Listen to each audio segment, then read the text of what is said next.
Good.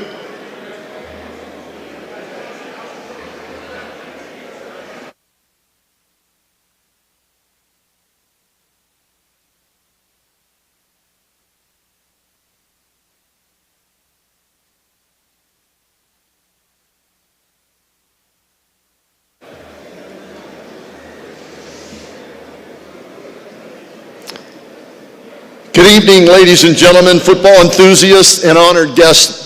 Welcome to this historic moment that we've all been waiting for, the third annual National High School Football Hall of Fame Induction Ceremony.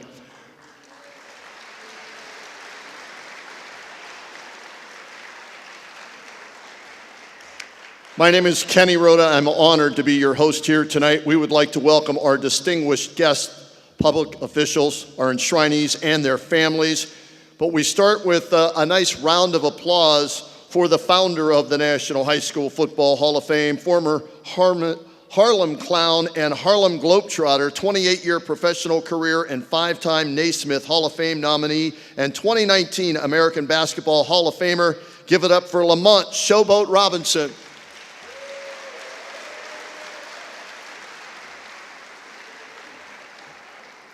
Lamont's great, but he doesn't work alone. He's put together a great team to help put on this special event. So let's give some love to the rest of the team, if you will. Our Chief Operating Officer, Russell Johnson, our Vice President, David Jingo, the Treasurer, R.J. Van Ullman, Executive Board members, Antonio Hall, Len Critchko, and Administrator David Brown. How about a nice round of applause for those gentlemen?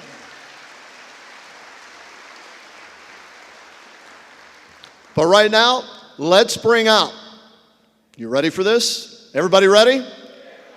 Let's bring out the class of 2025 for the National High School Football Hall of Fame.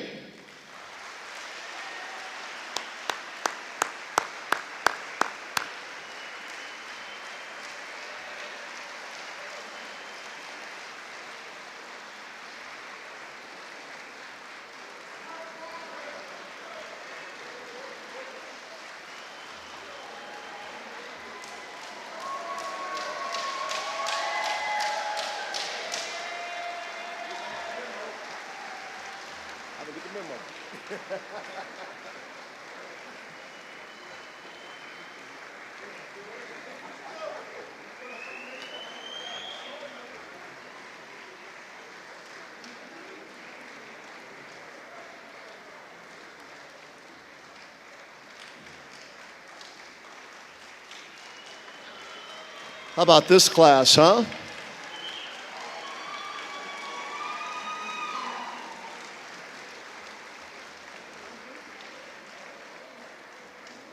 This is the third class for the National High School Football Hall of Fame, and we're going to hear from all of these gentlemen or family members about being inducted into this year's class. And gentlemen, this is your night. We look forward to hearing what you have to say, and you can take your seats now, and we'll get things rolling here to get started with everything and anything we're going to do here tonight in honor of all of you gentlemen.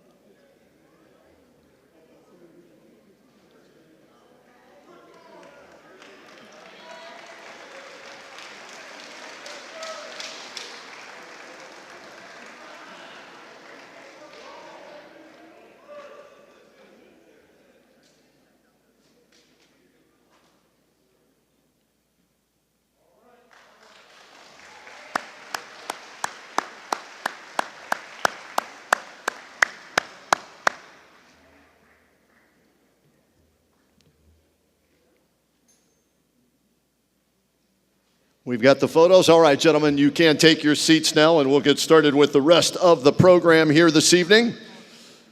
Just to pass along some information, if you want more information about the National High School Football Hall of Fame, you can check them out at nhsfootballhof.com. That is the website, and there's also an app you can download in your phone.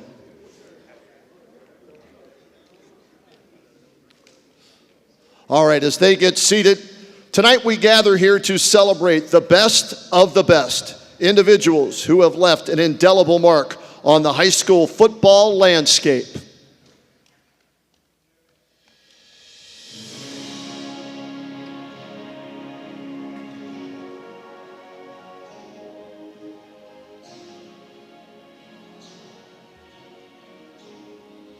We will be presenting the National High School Football Hall of Fame honors to some extraordinary individuals who have shaped the game and touched the lives of countless athletes. First, we pay tribute to our remarkable honoree this evening. Let's honor a legendary pillar in the community whose name echoes through the halls of Ohio history, Jim Tressel.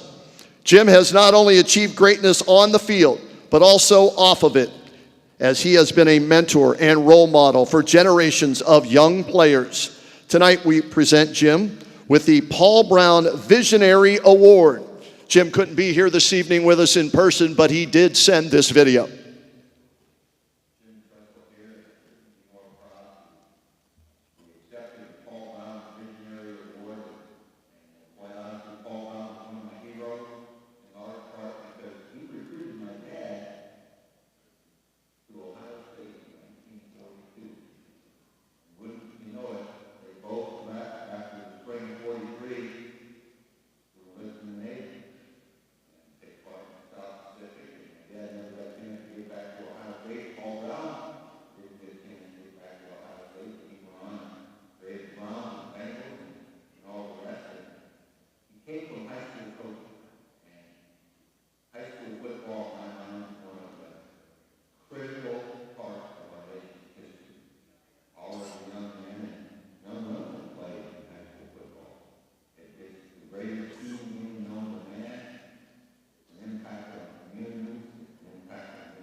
Next, we honor Tavian St. Clair, the Marcus Dupree National High School Football Player of the Year, presented by our inaugural class member, Marcus Dupree.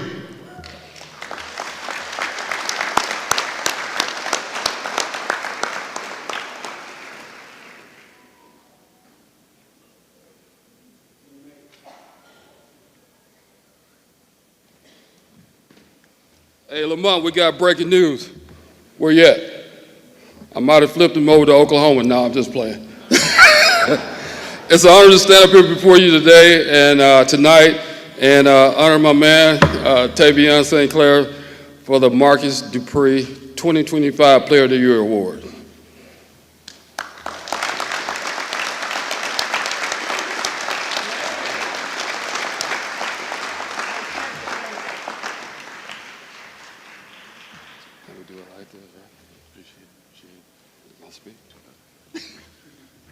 Just want to say thank you to everyone that made this possible. It's a great honor to be recognized by so many great people, and really an honor to be standing next to the ones up here on this stage. So thank you for everyone that made this possible.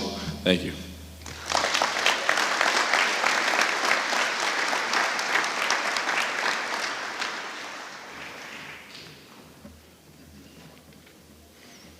Also at this time, we would like to welcome and honor all of our past inductees to the National High School Football Hall of Fame who are here in the audience. So please stand up to be recognized, members of classes 1 and 2 for the National High School Football Hall of Fame. Some of them have their red jackets on. You'll see them.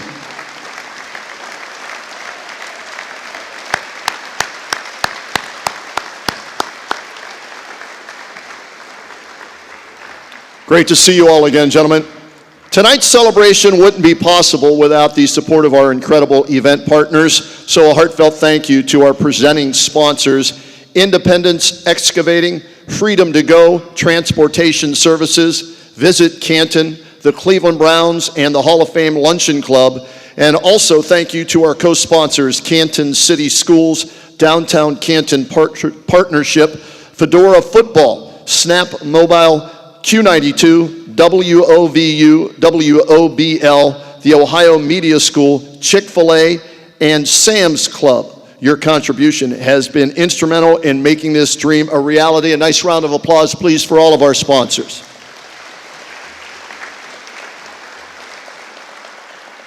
Now let me read our mission statement, which underscores the purpose and passion behind the National High School Football Hall of Fame Foundation. Our mission is to inspire, educate, and empower youth aged 8 through 17. We have comprehensive programs that promote physical and mental well-being, explore the rich history of sports, harness the potential of technology, and provide valuable resources for parents navigating the evolving landscape of youth sports. We're not just here to honor the past, we aim to create a better future. Our focus is on fostering a love for the game while instilling important life skills and values in young athletes. We believe that these lessons can be learned on the field and will translate into success off the field and in life. I can't take calls right now. You can get that. Here's what I do want to ask from all of you here tonight, if you can. We are accepting donations to help fund the core activities of creating the home of this institution. We are a 501c3 nonprofit organization, and whatever you can help us with counts. We've introduced the $1,000 challenge to begin the process of renovating our newly acquired building in downtown Canton. The fund was kicked off by our Hall of Famer, Stump Mitchell, and we need your support. A gala is scheduled for sometime in August at the Onesta, but you can donate now on our app or at the website and hit the donate button. So tonight, let's celebrate not only the legends of the game, but also the limitless potential of our youth. Thank you all for joining us on this momentous occasion, and let the National High School Football Hall of Fame Induction Ceremony begin.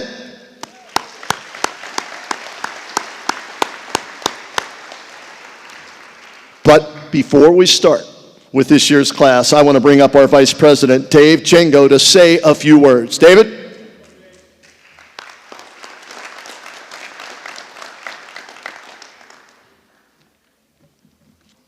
Good evening, everyone. Again, my name is Dave Jingo. I'm Vice President of the National High School Football Hall of Fame. This year marks the 150th anniversary of the first high school football game. On May 12, 1875, in Connecticut, Norwich Free Academy and Bukele School for Boys squared off on the gridiron for the first time ever. Meanwhile, this area has been producing star players, winning coaches, and contributors, also dating back to the 19th century. Our rich tradition and history makes my hometown, Canton, Ohio, the perfect location for the National High School Football Hall of Fame.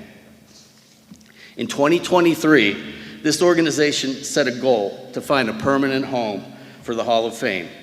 With the support of Canton Mayor Bill Scheer and the vision of Steve Kuhn, we were able to secure a location. The National High School Football Hall of Fame will be located at 332 2nd Street Northwest, right here in downtown Canton, Ohio. This is where we will honor the past. Visitors will be both educated and immersed in the history of high school football. Interactive displays incorporating VR and the latest technology will highlight our enshrinees, key events, and games that shape the sport, rivalries, historic stadiums, remarkable records, and much more. Additionally, we will curate and store and display memorabilia, as well as digitize and archive high school football game film, photos, and other media.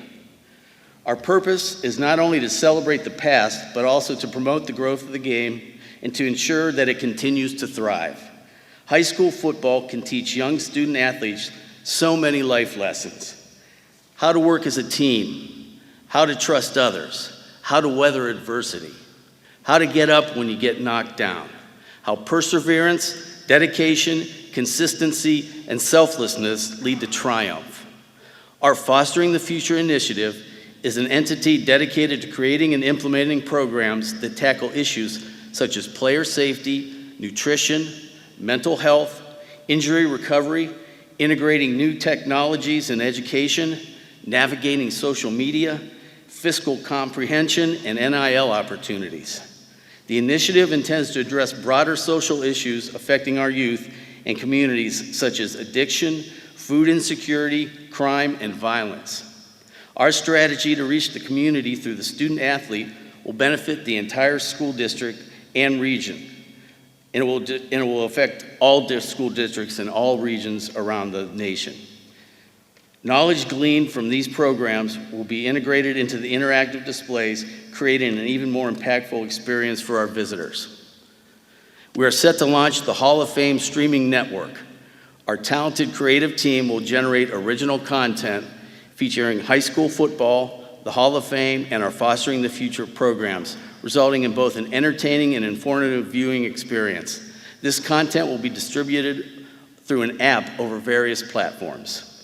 We aim to draw 100,000 unique visitors to the Canton area every year. Through field trips, youngsters, student athletes, coaches, and teams will witness what it takes to be great. They in turn can aspire to deciding their own path to success, both in sport and in life. Fans of high school football will learn about the heroes of the game, the history of the sport, and how it is so intricately woven into the fabric of our society. Annual events including the Induction Ceremony, seminars, camps, tournaments, and film festivals will be promoted and aired through our streaming network, making Canton and the National High School Football Hall of Fame a year-round destination. Our motto is honoring the past, fostering the future. Today, we honor the past with these outstanding gentlemen we have here, and today and every day, we will foster the future. Now, I would like to share with you a video that illustrates where we came from and where we are headed. Thank you.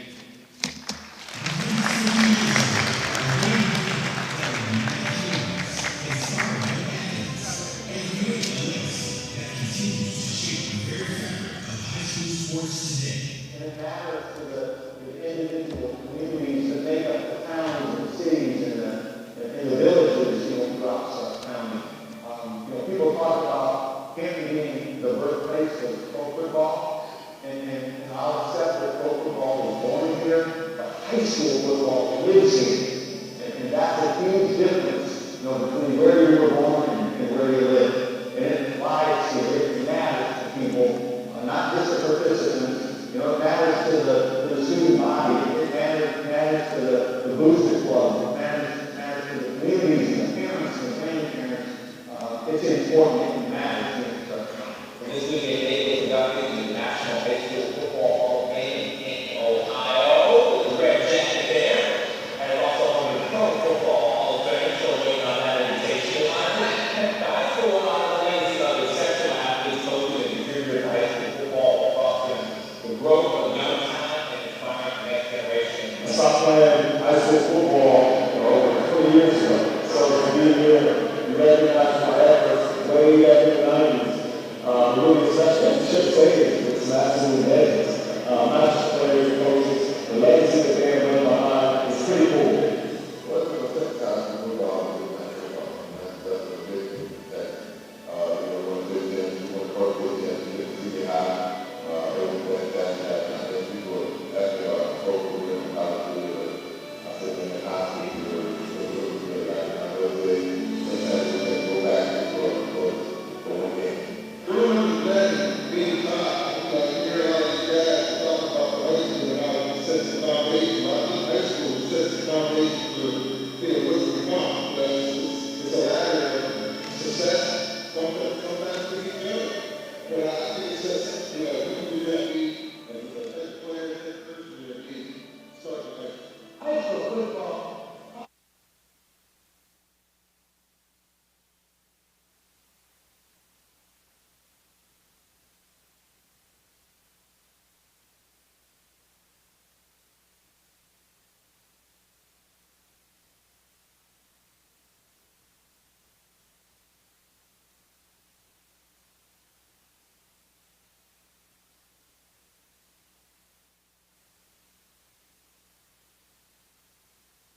look at some of the other folks that are coming in. You know, I think about the name Jim Brown in particular because Jim Brown was the guy who was my hero when I was growing up. To be able to be going with people like Jim Brown, Archie Manning, Peyton Manning, even though I know them all my life, their mom was in Philadelphia, which is ironic. And but just to be in the first class, to never be a first class. So that's most special to me. And being the first class of National High School Hall of Fame and being up here in Canton and being able to say, Mama, I made it. Canton. The City of Canton is very excited to welcome the National High School Football Hall of Fame to the heart of our downtown. This is going to be a huge economic impact, just not for the city of Canton, but the region as a whole. The amount of tourism and jobs that will be generated, but we also want to encourage our local businesses to support the High School Football Hall of Fame, just not for the economic impact, but for the mental health and nutritional programs that will be created that will help our youth and benefit all of our community as a whole. With your support, we aim to raise $5 million to restore and enhance our historic home in downtown Canton, Ohio. Located at 332 Northwest Street, this facility will be the cornerstone of the Hall of Fame, a place where history meets the future, where athletes of all levels find inspiration, and where communities come together to celebrate the spirit of high school football. Make your charitable donation today. Together, we can ensure that the next 150 years of high school football are even greater than the last. Thank you for being part of this journey. Let's make history together.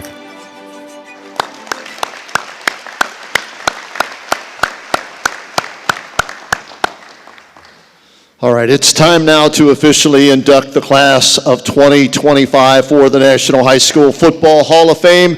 We'll start with some enshrinees who were unable to attend tonight.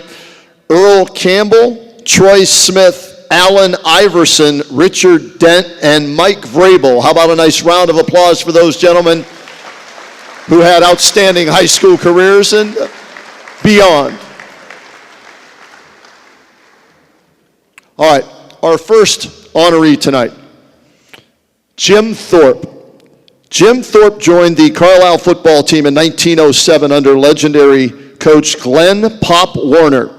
Though initially underestimated, he quickly proved himself as a powerhouse. During his time at Carlisle, Thorpe played in 44 games, scored 53 touchdowns, and tallied 421 points. In 1912 alone, he scored 29 touchdowns and led the nation with 224 points, competing at first the high school and then the collegiate level.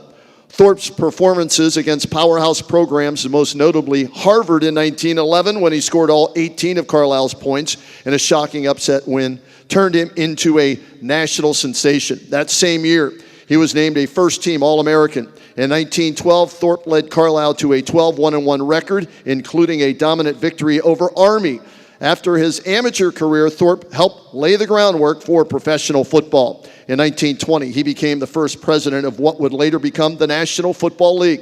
He played for several teams, including the Canton Bulldogs, with whom he won 3 unofficial world championships. Thorpe's athletic talents extended well beyond football. At the 1912 Stockholm Olympics, he won gold medals in both the pentathlon and decathlon. He also played professional baseball for 6 seasons with teams including the New York Giants and the Cincinnati Reds. Thorpe occasionally returned to Canton to cheer on the Canton-McKinley Bulldogs. His presence further elevated the status and popularity of high school football in the region. In 1950, the Associated Press named him the greatest athlete of the first half of the 20th century. He was a charter inductee into the Pro Football Hall of Fame in 1963 and the College Football Hall of Fame in 1951. And today, we honor and welcome Jim Thorpe into the National High School Football Hall of Fame as part of the class of 2025.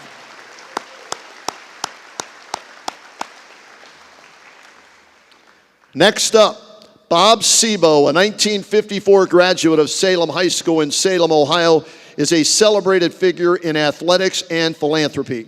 In high school, Sebo excelled in football, track and field, basketball, and the school band, earning 11 varsity letters. As a standout running back, he started every game from his sophomore through senior years under head coach Ben Barrett.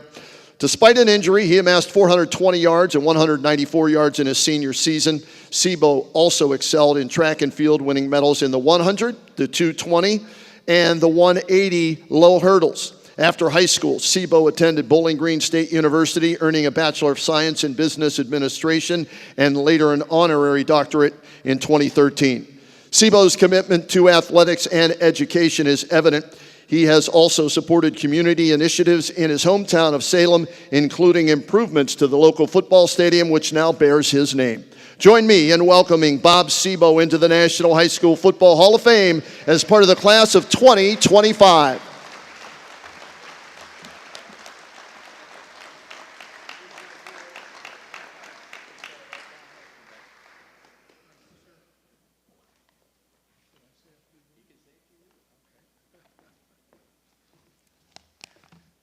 I had a lot of words to say, but I'm not going to say them. I appreciate being here. For more than 40 years, I watched my father as a familiar face at all of the Salem High School football games.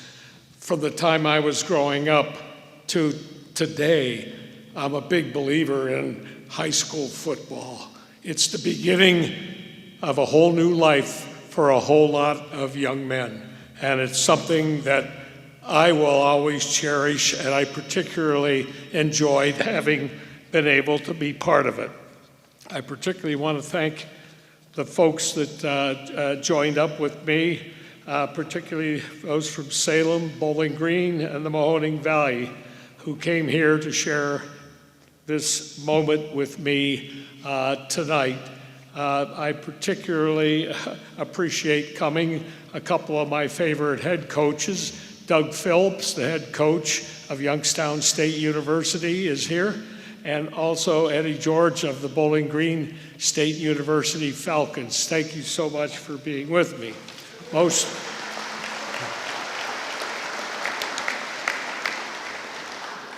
Most importantly, the most patient and understanding and loving person I know, my wife, Linda. Frankly, she deserves a Hall of Fame introduction of her own. Not just for putting up with me and all my football stories over the years, but also supporting my love of the game, as I still spend my Friday nights watching the Salem Quakers and Saturday, the Bowling Green State University Falcons and the Youngstown State Penguins. Thank you very much.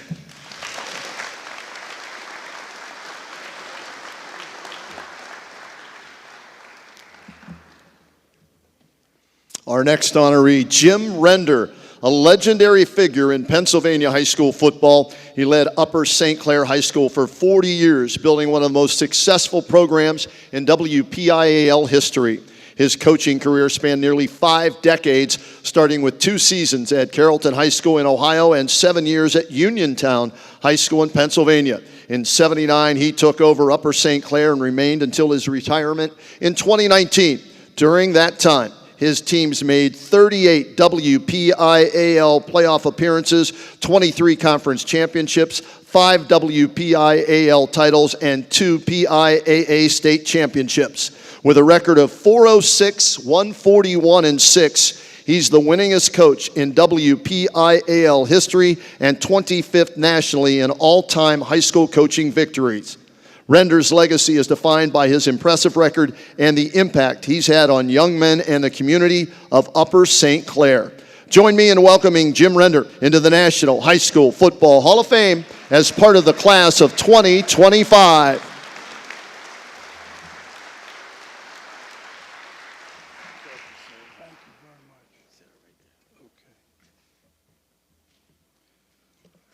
Thank you very much. First of all, I'd like to say congratulations to all the fellow people that I had the pleasure of being inducted with tonight. There's a lot of great talent on this stage, as you know. And speaking of talent, most of them are here because they were great players. And coaches don't make it to events like this unless we've had great players. And I'm very much aware of that. At Carrollton, Ohio, right south of here, I had a bunch of players, but One in particular got out of Altman Hospital right down the road and came to practice. He had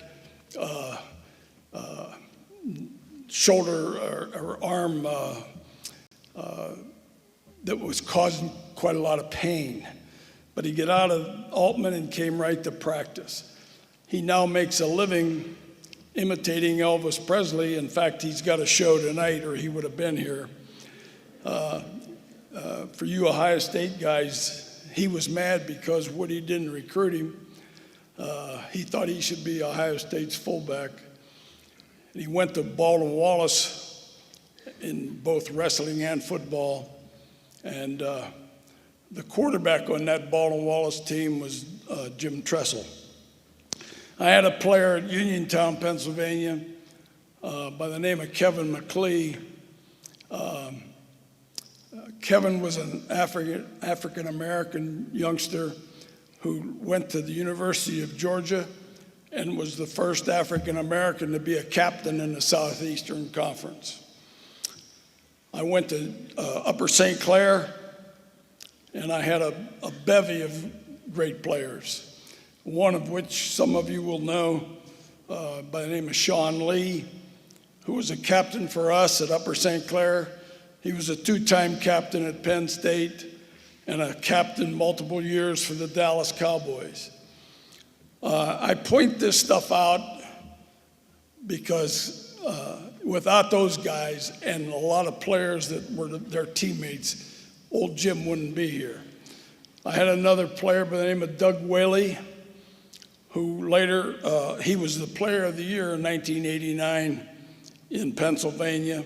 And again, player of the year, he drugged me along as coach of the year. And he later was the general manager of the Buffalo Bills. So I've had a lot of success because of great players. And I'm fully aware of that. I also have a great family, a wife, Pam, two sons, JT and Eric, who sacrificed a lot in their own personal growing up so that I could coach football and be out of the house a lot of hours. And of course, I had some wonderful assistant coaches. And I am fully aware of why I stand here, because I've had a lot of help in my support group.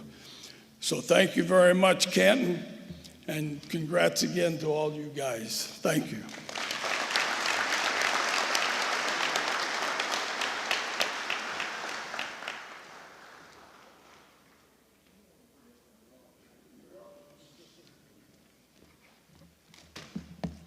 Our next honoree, Zachary Washington Sr., affectionately known as Zach or Zeke, played his high school football career at Jeannette Senior High School in Pennsylvania from 1945 to 1949.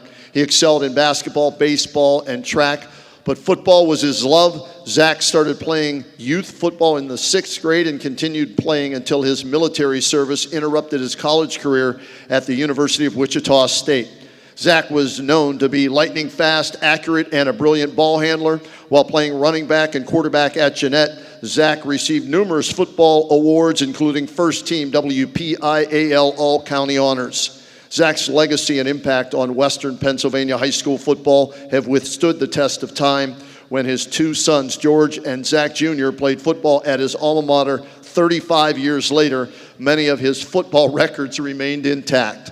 Join me in welcoming Zachary Taylor Washington Sr. into the National High School Football Hall of Fame as part of the class of 2025. And to speak on his behalf, here's his son, Zach Washington Jr. Thank you. On behalf of the committee, the Washington family and the Jeannette community would like to just say thank you for recognizing my father's gifts and talents. My father would have been 95 years old, but as we reflect on his contributions, not only as an athlete, but as a father, when we think of those things around dedication, determination, hard work, and commitment, he instilled that in the individuals that he touched in the community, but also in the family. So with this, we would just like to say thank you very much and look forward to more of the presentations. Yes.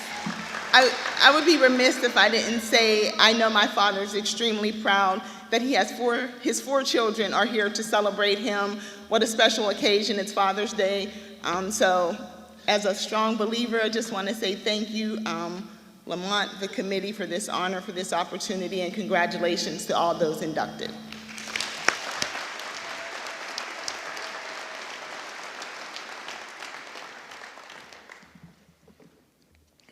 Our next honoree, Andre Smith Sr., stepped onto the football field at John F. Kennedy High School in Cleveland, Ohio, and quickly began dominating opponents. He was coached and mentored by the legendary Roy Kitt. As a defensive tackle, Smith used his size, strength, and quickness to wreak havoc on the offenses that the Fighting Eagles faced. His talents were on display from 1978 through 1980, and following his senior year, he was selected to play in the 1981 Cleveland East-West All-Star Game. He earned a full scholarship to attend Central State University and was an integral part of the 1983 Division II National Champion runners-up team. Join me in welcoming Andre Smith Sr. into the National High School Football Hall of Fame as part of the class of 2025.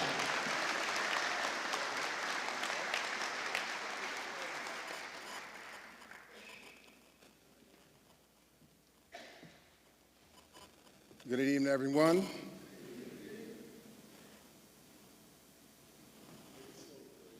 I am. I'd like to give praise to my Lord and Savior. Without him, this would not be possible. I'd like to thank all of you for attending this event. Special shout out and appreciation thanks to Lamont Robinson, Russell Johnson, the selection committee. I can't go without saying I love you, and thanks to my parents, my siblings, my childhood buddies, friends, and I'd like to give a special thanks to my alma mater, Cleveland John F. Kennedy, my teammates, classmate, the administration. Without them, I wouldn't be here. Without any of them, I wouldn't be here. What high school football has done for me, you hear people say, without football, I would have probably went in a different direction in life. Football was everything to me. When I was a kid, my buddies and I would play in the sand lot. We played every weekend. We played, for every little seasonal event. We emulated our favorite athletes, and some of these guys, I hate to say it as old as I am, up here. And so with that saying is, when I got in high school, we were the first class in Cleveland to deal with the segregation and busing. So a lot of those kids I grew up with, being very familiar with, playing football with, got bused to John Marshall High School while I was 4.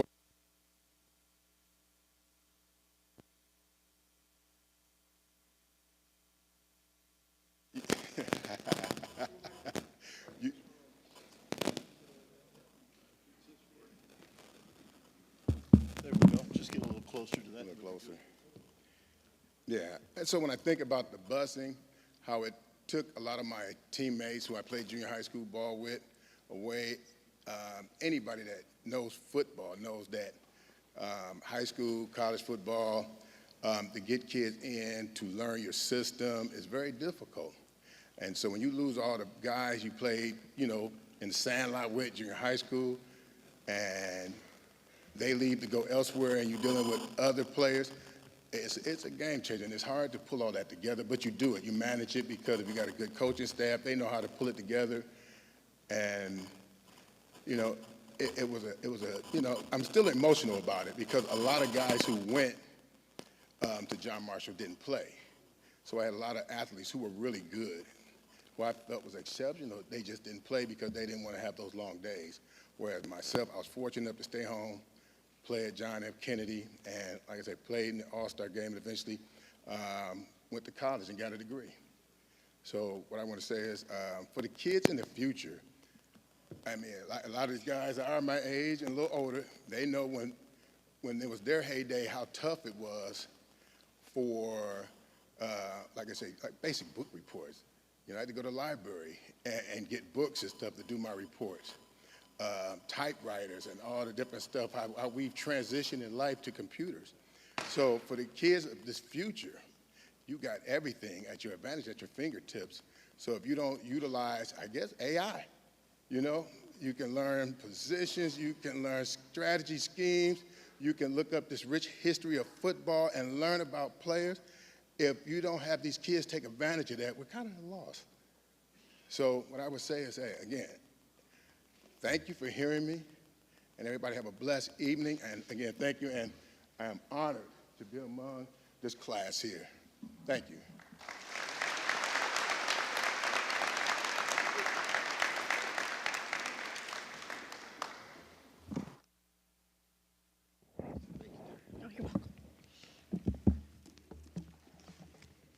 Sorry for the technical difficulties. All right, our next honoree, Warren Moon. Despite the rarity of such opportunities for African-American athletes, Warren Moon was determined to play quarterback in high school, so he enrolled at Alexander Hamilton High School in Los Angeles, California, using a family friend's address. He fulfilled his dream, becoming the starting quarterback during his junior year and led the team to the city playoffs in his senior season. His outstanding performance earned him all city honors. After high school, Moon faced limited recruitment due to racial biases.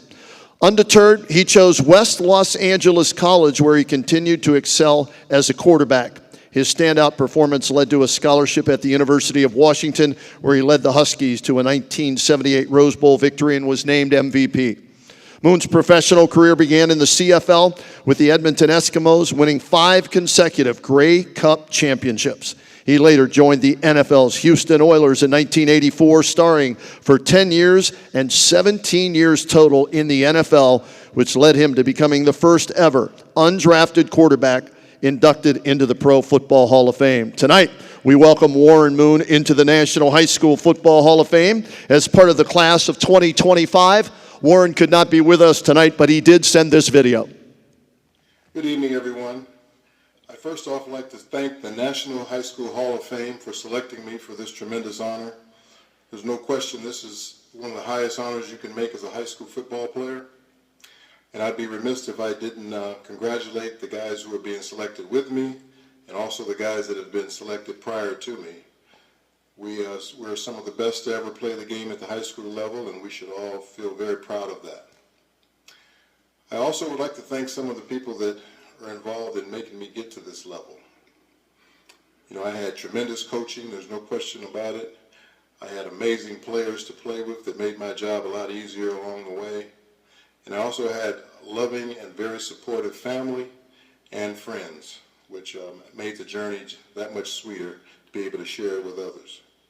There's no question you don't play a game like football without having a lot of support, and I had a lot of support along the way. You know, my goals and dreams started when I was in high school. This is when I thought maybe I'd have a chance to get to the next level, and that's when I really started to work after playing Pop Warner football for many years. But I never thought in a million years that I would get to this level of high school football. So again, thank you for this tremendous honor. I hope everyone is enjoying themselves. I'm really, truly sorry I couldn't be with you tonight, but I'm sure you're having a great time. And may God bless all of you. And again, congratulations to you all, and thank you for this tremendous honor that you've bestowed upon me.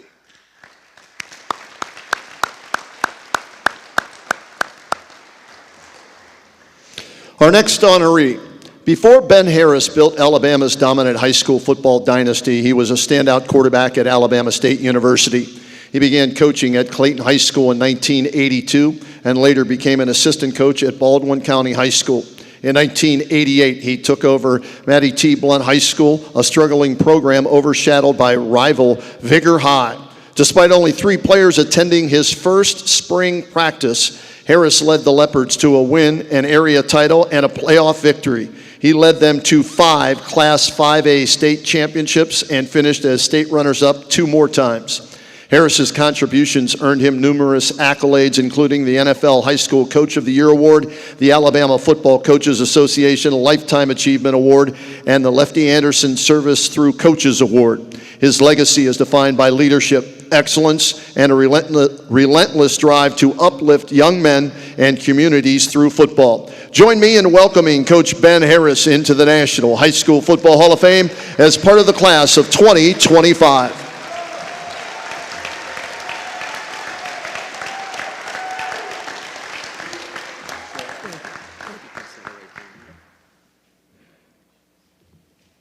All right, first of all, I'd like to say it's a blessing to be here, and then it's a great honor to be inducted with these young men. And then I'd like to say that it was truly a blessing to come to Blount High School. I took the job on a Friday. Practice started that Monday. I only had 6 players. I had no idea that we was going to win the school first playoff game, and 3 years later, we was the state champion. And, it's all the credit to the Lord, and then to my coaches, to my players, and then especially to my wife and daughters, to my family. All of them came a long way to be here. Some of my former players here. One of my former players was the first running back ever to gain over 3,000 yards in one season in Alabama. And, then I coached many other great players, but it's an honor to see all of them do well after football. And then it's also an honor to see my church family here, Reverend Moore and his wife, and then some of my church members here. My nieces is here. My brother Sherman is here that finished college from Virginia State University, so he's here. So I just want to thank everybody, and then I also thank this committee. Thank you.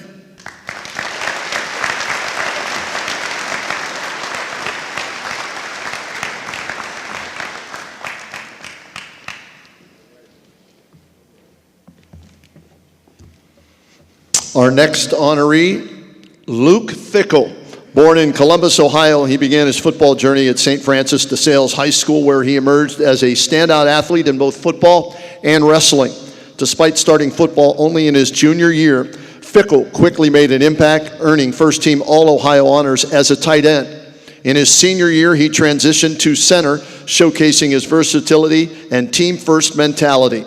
That season, on defense, he recorded 75 tackles and 10 sacks, earning accolades such as Division III Ohio Lineman of the Year and the Dispatch Lineman of the Year. Fickle's wrestling career was equally impressive. He was a 4-year letter winner and secured 3 consecutive OHSAA heavyweight state championships from 1990 through 1992, never losing a match. His exceptional high school performances led him to Ohio State University, where he became a 4-year starter at nose guard, setting a school record with 50 consecutive starts. Fickle's dedication and leadership qualities, evident from his high school days, laid the foundation for his future roles as head coach at Ohio State, Cincinnati, and currently at Wisconsin. Join me in welcoming Luke Fickle into the National High School Football Hall of Fame as part of the class of 2025. And Luke could not be with us tonight, but he also sent this video. Good evening, I'm Luke Fickle, and I really apologize that I can't be there tonight.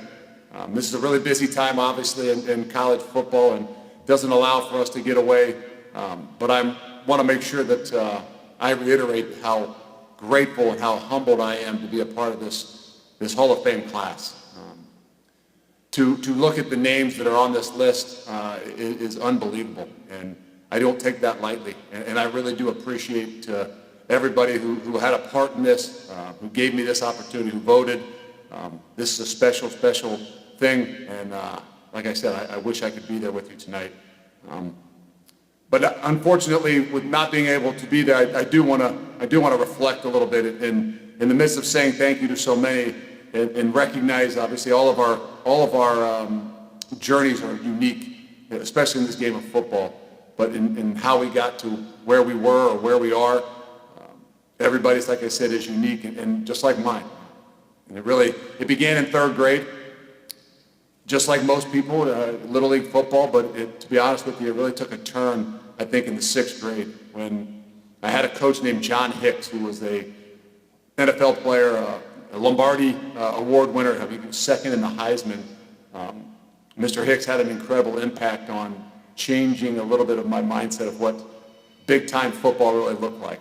I had no real idea other than watching some things on TV, but he was a guy that first kind of introduced me to what big-time football looked like, and I'm incredibly grateful for him for that. As I got to high school, obviously that's where this whole thing started to blow up and kind of changed a lot of the things that I do. I was a wrestler in my mindset, and my goals and dreams were always in that field. But when introduced to Mr. Hicks in sixth grade as my Little League football coach, and then entering into high school and become a part of the DeSales family, that football was an incredible, almost like way of life. And I got to say thank you to Coach Bob Jacoby, who kind of really instilled that. And I was fortunate enough to walk into a program that had an expectation about everything that you did. And that really is what kind of fueled, I think, a lot of, my passion for the game of football. I always had loves for different things, but that's when the passion for the game of football, I think, really kind of changed for me. So he had a big part of that. Coach Mark Crabtree, who was a part of that staff, who had a big part of that as well. And Coach Brian White. I know there's so many others that I'm not mentioning, but those guys in particular, I think they helped me to realize the difference of what football really was. And I mean that in a way that, like I said, I was a wrestler, but what changed in the game of football was the idea that what that team sport looked like and what those relationships, not just with the guys amongst your team, but those relationships with the coaches and the people that were really pushing you to be who you are, were really like. And so I appreciate those guys and so many others. I appreciate the DeSales family, the DeSales football family, for all that they really did. The guys that came before me, the guys that played with me, being the greatest team sport known to man, you can't do this by yourself, but fortunate enough for me to walk into a program, like I said, that had such high expectations, that there was a dedication, there was a discipline that you had to have to be a part of it. And that was a part of what fueled the passion for me to continue to play the game of football. And to me, that was the difference maker. And that's what separated my passion from maybe going from one area of wrestling to trying to continue to play this game of football. And I think what really helped me to excel. And so I appreciate all those guys. To my family, obviously I'd be nowhere. I would not have began playing football in third grade if it wasn't for my mother and my father, and the example that they set for me, but also what they pushed me into and introduced me to. Being a father of 6 now and recognizing what a dedication it is on their part, on my part now as a parent, I recognize a lot more of what kind of dedication it took for them, not only to get me started in this sport, but to help me continue to progress, to have the success that I had, or be on the teams that I had, the sacrifices they had to make. I look back at it now, and I can't say thank you enough, and I appreciate them and love them for what they did for me and the example of which they set. And, it changed the trajectory of all the things I've continued to do in my life. And I guess I'd say in closing, I appreciate, again, this honor. I appreciate all the people that have been a part of this entire journey, obviously from grade school up through high school, and even the journey that I continue to be in this game of football. I appreciate all those people that have had an impact, and I only can hope that I can have a similar impact on the guys and the people that I deal with on an everyday basis, being a coach today. And I want to end, obviously, by saying I appreciate the game of football, the greatest team sport known to man, that I wouldn't be where I am, I wouldn't be doing what I'm doing without the amazing things that the game of football not only has taught me, but has given me the opportunity to continue to teach the young men today. So I appreciate this. I'm humbled, and I'm honored to be a part of not just the Hall of Fame, but incredibly honored to be a part of the class of men that are being inducted here tonight. Thank you very much.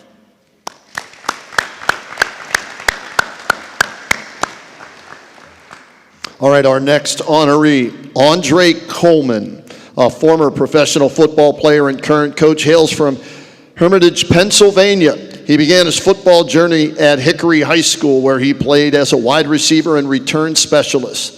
Coleman's contributions led Hickory's AAA state championship team and the 1989 Pennsylvania Player of the Year award from EasternPAFootball.com.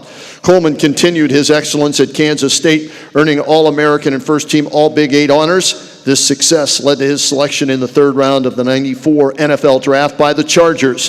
He played 5 seasons with San Diego, Seattle, and in Pittsburgh, and best known for his performance in Super Bowl 29, where he set several records. After retiring from football, Coleman transitioned into coaching, holding positions at Youngstown State, Kansas State, the University of Texas, and as an offensive assistant for the Washington Commanders. Join me in welcoming Andre Coleman into the National High School Football Hall of Fame as part of the class of 2025.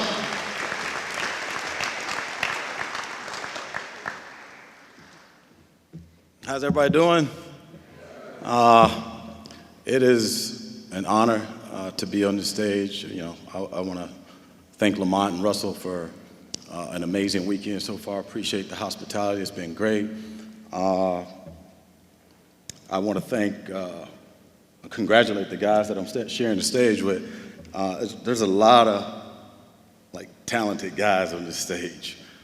So to be mentioned in the name, with some of these names is, it's incredible. I was in the back and I asked, I was like, hey, I saw a guy that I recognized his face, but I didn't know his name. And I asked him what his name was. He said Marcus Dupree. I was like, whoa. I remember watching him, when I was a aspiring player. I'm sharing the stage with Eric Metcalf. I played with Matt and with the Chargers. He doesn't know this, but the reason I switched to number 2 was because of him. He was the deuce. He was smooth the way he ran that ball. So it's great to be on the stage with these guys. I want to thank my family, my mom, Dolores Coleman, my grandmother, Sally Harris, who are in heaven, but I know they're looking down, and I hope I made you proud. I want to thank Bill Rupnick, who thank you for showing me what a man is supposed to be, for being a father figure to me. I'm forever indebted to you. Thank you so much. I love you, and happy Father's Day. I want to thank my high school coach, Guy Gibbs, for, I guess, seeing something in me and giving me the opportunity to come back to Hickory and, have some success. I have some close friends here, Corey Love. I appreciate your brother those nights where we just have to get on the phone and chop it up. That means a lot to me and for me to continue on this journey that I'm on. And my best memory in football, I've been fortunate enough to have some success and see a lot of things. But my best memory, and it's funny because the guy in the back did an interview, asked me this question. My best memory is winning the high school state championship. And part of that journey was we played Charlie Batch, and I think it was the state semifinals, and Steel Valley was just an unbelievable team. And like me and my buddies, we still talk about that to this day. So to share the stage with him, and we kind of talked about that in the back. The fact that he even remembered said a lot to me. But to get this honor, I'm lost for words. I'm literally living the dream. And so thank you to the committee. Thank you to these guys on stage. And thank you guys for showing up. I appreciate it.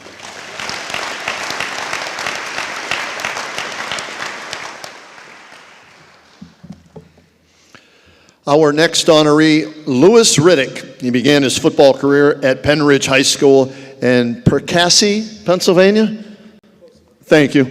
A versatile athlete, he excelled as a running back and defensive back, earning All-American honors from both Parade and USA Today during his senior year. His standout performances included scoring 2 TDs in the 1986 Penn Ridge Quakertown Thanksgiving Day Football Classic, leading his team to a 21-6 victory. Beyond the gridiron, Riddick was also a letterman in track and field, showcasing his athleticism across multiple disciplines. His high school achievements paved the way for a college career at the University of Pittsburgh, where he continued to shine as a 4-year letterman and team captain. Riddick's early dedication and talent laid the foundation for his subsequent roles as an NFL player, front office executive, and respected ESPN analyst. Join me in welcoming Louis Riddick into the National High School Football Hall of Fame as part of the class of 2025.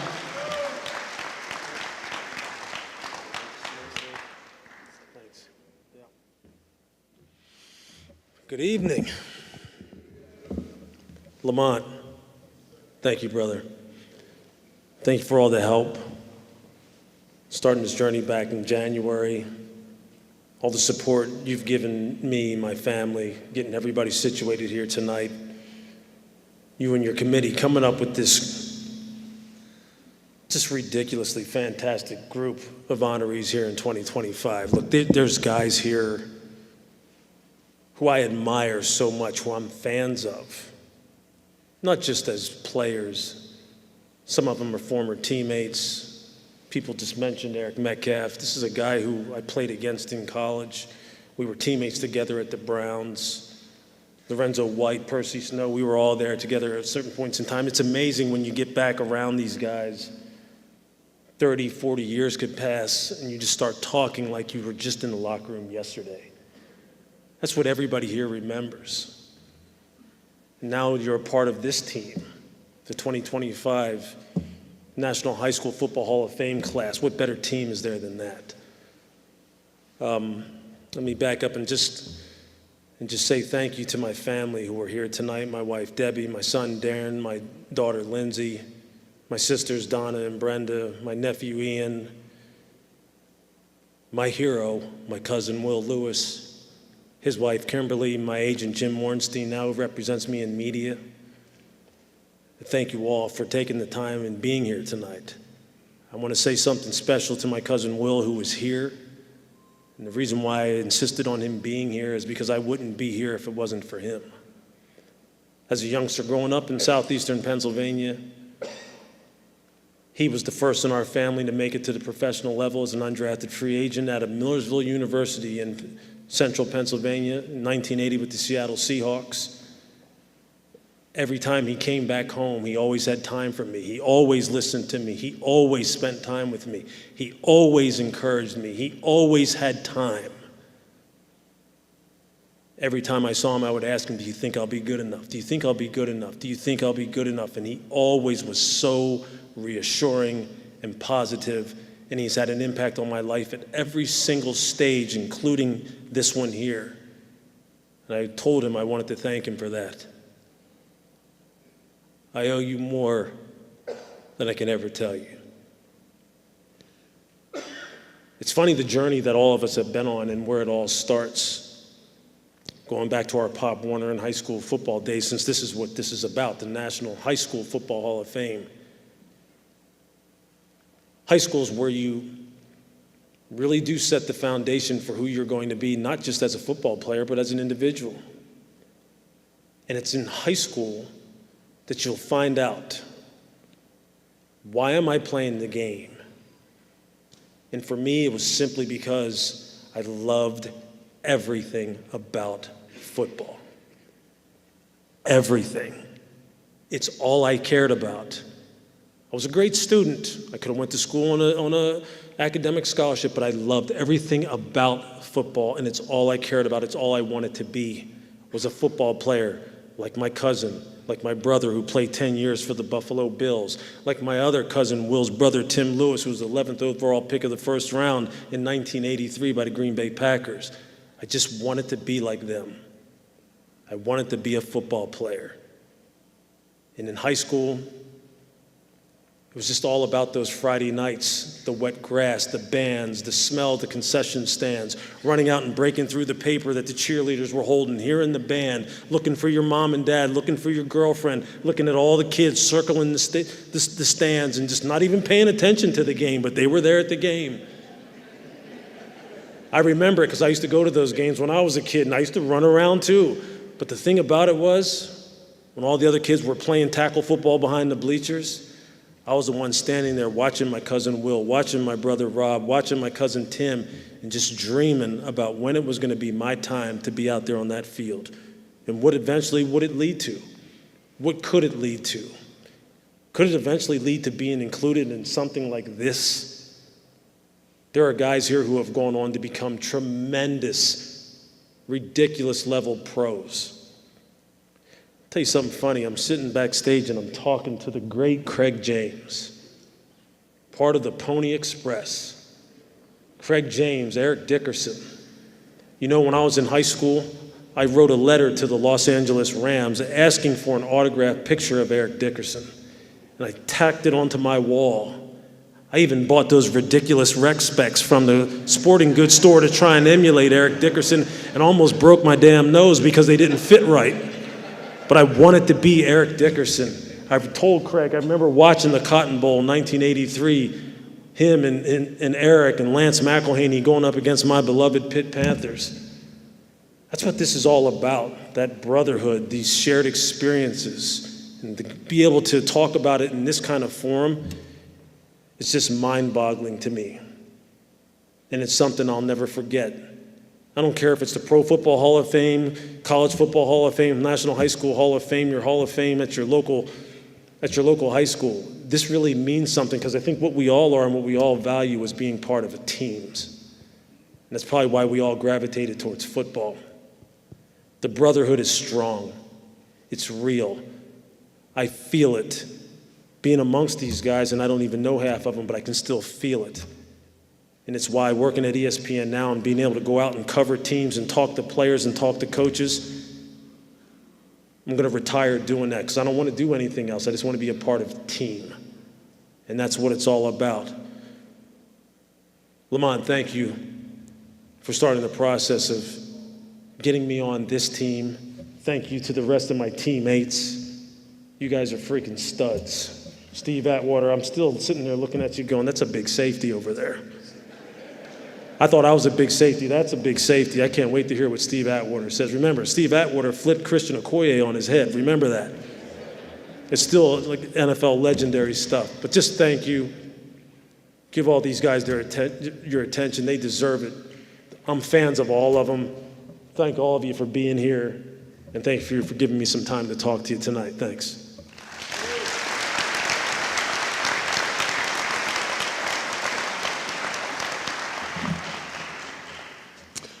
Our next honoree, Leroy Kelly. He first showcased his exceptional athleticism at Simon Gratz High School in Philadelphia, Pennsylvania. Kelly excelled in football, basketball, and baseball, playing multiple positions and earning 3 letters in both sports.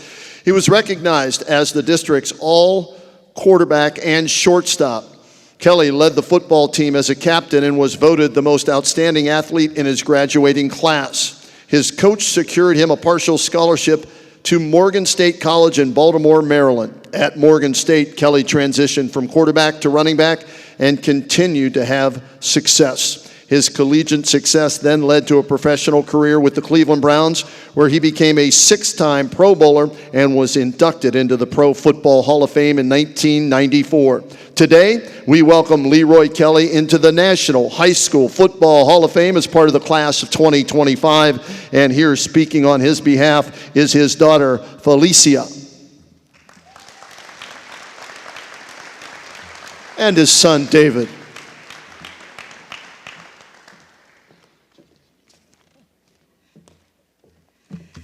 Grateful day and good evening. I'm Felicia Kelly and David Kelly, my brother, and Leroy Kelly is our dad. And it is truly an honor to stand here tonight on behalf of my dad to accept his high school Hall of Fame red jacket and trophy. Thank you guys for being here. This is truly an honor. Let me begin by thanking my Lord and Savior, Jesus Christ, for all his coverings over my life. I would also like to thank my dad for allowing me to speak on his behalf tonight. A huge thank you goes out to Mr. Lamont Robinson. Thank you so much to the committee who voted my dad in. Thank you so much for this wonderful opportunity. Congratulations to all the inductees here tonight. Mr. Riddick, you're a hard act to follow. Where are you? Yeah, hard act to follow, but I'll try. Congratulations again. You all are now enshrined into the history of this great game we call football. So congratulations. Support is everything in life, and my dad always says the route to greatness is support. My mom's here, my family's here, my friends are here, and I want to thank you for your support. There's one other person that I think is deserving of a thank you from all of us. As a former television broadcaster for WEWS News Channel 5 for 22 years, now an educator, I pay attention to the data. And the data and statistics show that not everyone that plays a sport will make it to the pinnacle of success, Hall of Fame level, like our dad, Leroy Kelly.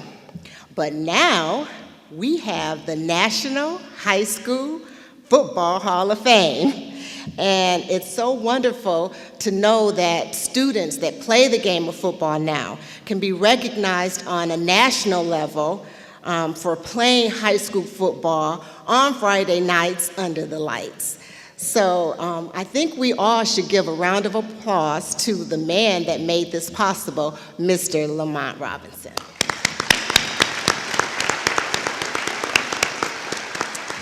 Now, I promise I won't keep you long. Well, that would be a different story if David was on the mic, because David was a former radio, operative word is talk radio, host for WTAM for many, many years, and he's a talker. So you all might have been here until tomorrow if he was on the mic. So, and another with my cousin, Argie, who is here from Philadelphia, where my dad is from. She's a clinical psychologist, and what do psychologists do? They talk and talk and talk, but my dad and I, not so much, so I will try not to keep you long. Tonight we celebrate not just athletes and coaches, but legacies, stories written in sweat, sacrifice under the lights on Friday night, and there's no legend more worthy of this honor than my dad, Leroy Kelly. Now, most of you know Leroy Kelly for what he achieved beyond the high school field. But before he wore the gold jacket right here in Canton, Ohio, where he earned a permanent place in the Pro Football Hall of Fame, before my dad wore number 44, and what team did he play for? What team? The Cleveland Browns, yes, where he rushed for over 7,000 yards, earning 6 Pro Bowl selections, leading the league in rushing touchdowns for 3 straight seasons, before he dominated the field at Morgan State University, where he proved to be the most electrifying player in college football. Let's look back to where it all started, before the headlines, before the history books. Let's go back to the young man that first strapped his helmet on and showed the world what heart, hustle, and pure talent looks like. Before he was Mr. Hall of Fame Gold Jacket, he took his talents to a high school in Philadelphia. It is called Simon Grant's, and they were the Eagles. And he said that he was a young man with a football in his hand, and he just loved the sport of football. He also did tell me that he used to cut school on rainy days to go fishing because he loved to fish. But then once he started playing football, he knew the importance of being in school and being on that practice field, so then all that stopped. My dad also told me that high school football is where he learned the meaning of discipline, teamwork, and dedication. My dad says he wore his high school jersey, number 31, with pride, and he played every down like it mattered, because to him it did. It wasn't just chasing victories. He was setting standards. He wasn't just scoring touchdowns, but he was earning the respect of everyone who had the privilege of watching him play. He also told me that high school football is about more than X's and O's.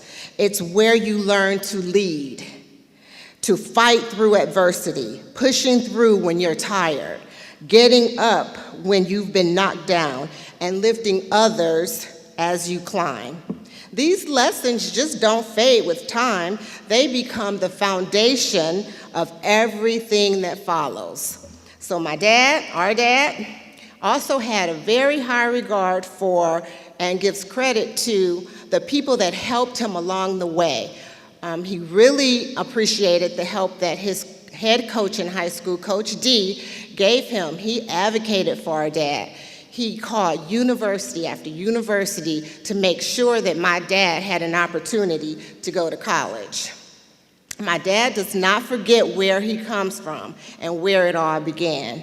In closing, tonight we honor our dad, Leroy Kelly, and all these inductees, not just for the touchdowns scored or the games won, but the way they played the game of high school football with grit, with passion, with integrity. So let's celebrate not just their statistics, but their stories, not just their wins, but their wisdom. Because in high school football, you don't just grow players, you grow people. And to the young athletes in the audience and watching online, like my cousins, MJ and Celine, and my nieces and my nephew, Brooke, Chase, Chase, Lux, and Legacy, let Leroy Kelly's story be your inspiration. And look to all these inductees and know this, that greatness does not start under stadium lights. It starts before sunrise, going through long practices, and choosing discipline when no one is watching. So look at my dad, not just for what he achieved, but how he achieved it, with humility, with consistency, and most importantly, with character. My dad showed the world how far hard work and heart can take you, and so can you young players. You can do it also. Tonight, we do not just induct Leroy Kelly into the National High School Football Hall of Fame. We honor the foundation he helped to build, the lives he touched, and the inspiration that he continues to give. To our dad, honoring him tonight is more than well-deserved. It's destiny, catching up to a man who has always given everything he had to the game of football. Congratulations, Dad. You've made us all very proud. And tomorrow is Father's Day, so happy Father's Day to all the fathers. And a girl needs a hero, and I am so happy that Leroy Kelly is mine. So thank you for your time. You've been a great audience. Thank you for coming out, and I appreciate you giving me this time. You're not gonna say anything?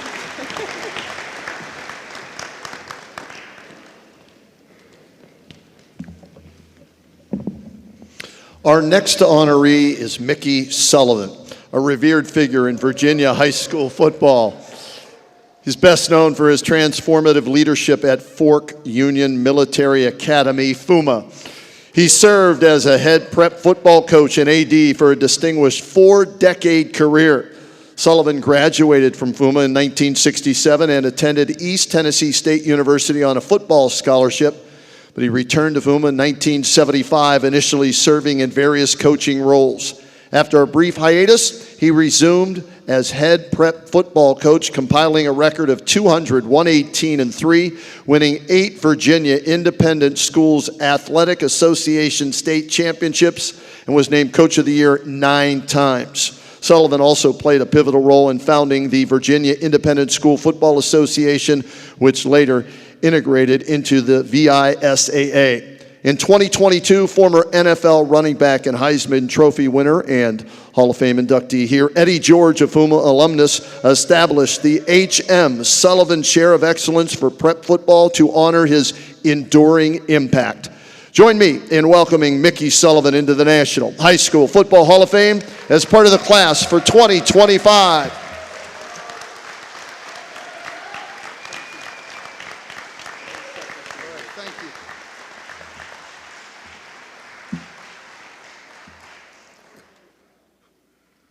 Wow. Thank you to the selection committee for this unbelievable honor. For you that don't know anything about Fork Union Military Academy, when you go home, get the state map of Virginia and put your finger in the exact middle of the state, and you'll find a little place called Fork Union, Virginia. It's an all-boys boarding school of about 550 boys. Our stadium held about 500.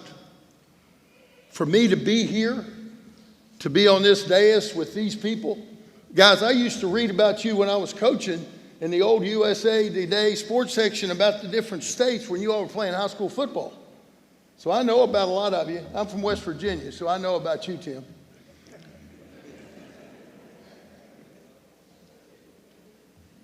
There's so many people responsible for me being here today. My wife, who's here, she wrote, as I became a head coach in 1971, the day after I finished my last college class. So you know I knew a whole lot about being a high school coach. My wife rode a bus in 1971 in a little yellow bus to the first game. She rode on a charter bus in 2012 to the last one. I have 3 daughters who gave up, like you said, Coach, a lot of family time so her dad could go play in the dirt. Coaches, I was lucky. At Fork Union, I had 3 gentlemen, Mike Donahue, Jim Haslett, and Mike Hooper, who coached with me for over 20 years. A lot of great assistants. Other coaches at Fork Union, John Schumann, who was my person to go to whenever I couldn't figure out how to block a front.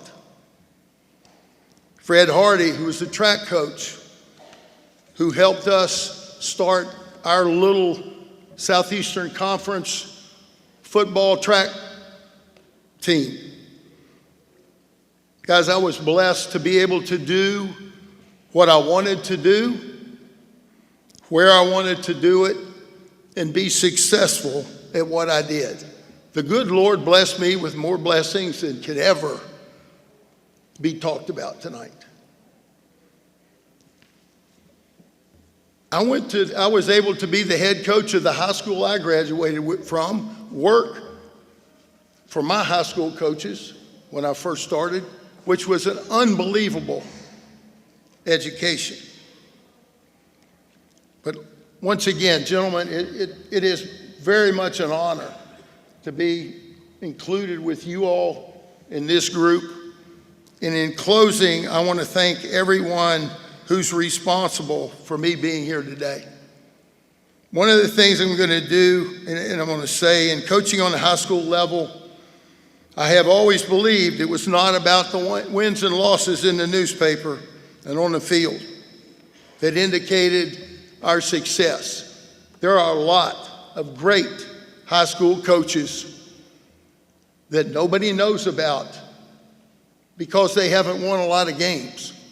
I'm here because I had great players and great coaches and was able to win. I'm going to do something, and guys, behave yourself.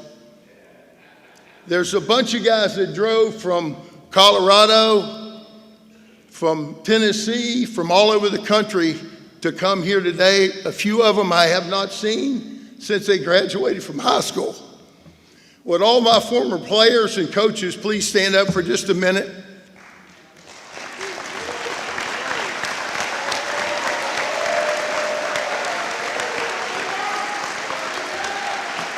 Guys, thank you for everything you did for me. God bless. Thank you all.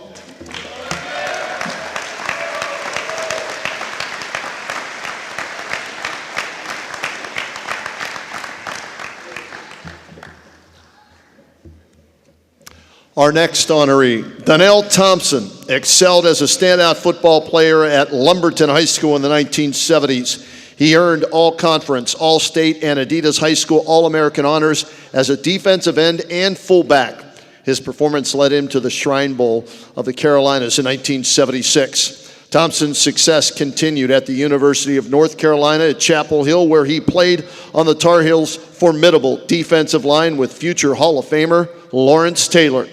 In the 1981 NFL Draft, Thompson was selected 18th overall by the Baltimore Colts, and he played his entire 11-year professional career with the Colts. After retiring, he remained connected to his hometown, supporting Lumberton High School's football program by providing meals for players after games. Join me in welcoming Donnell Thompson into the National High School Football Hall of Fame as part of the class of 2025.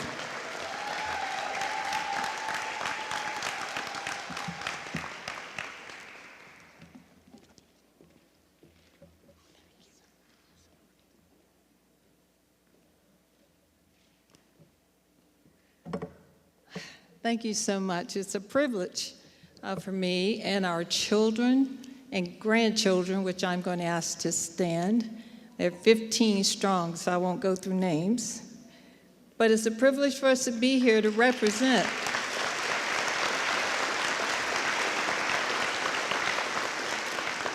the man we loved and supported and who supported us over the years, Larry Donnell Thompson. Of course, he never used the name Larry. Everyone knows Donnell, but he was actually very delighted when he was notified about this award in August of 2024. And he transitioned from this life to be with the Lord.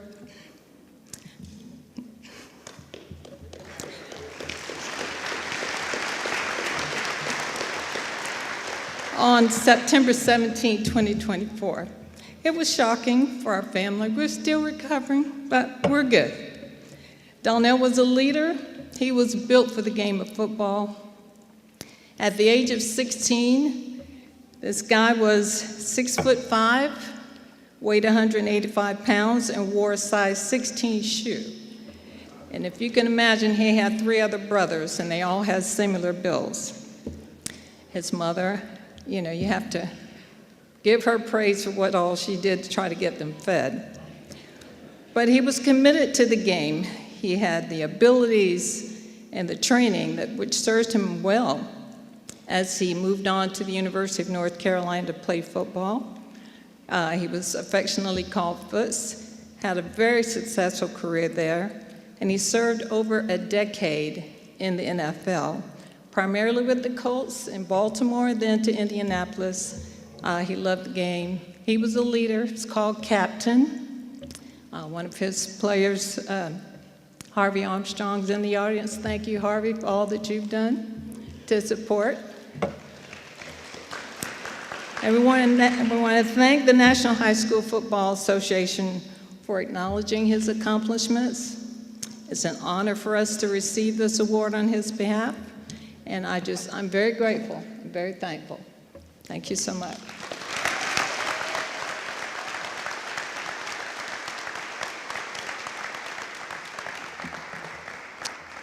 Thank you, Deborah. Before we introduce our next inductee, I'd like to welcome Len Critchko to the podium to say a few words. Len?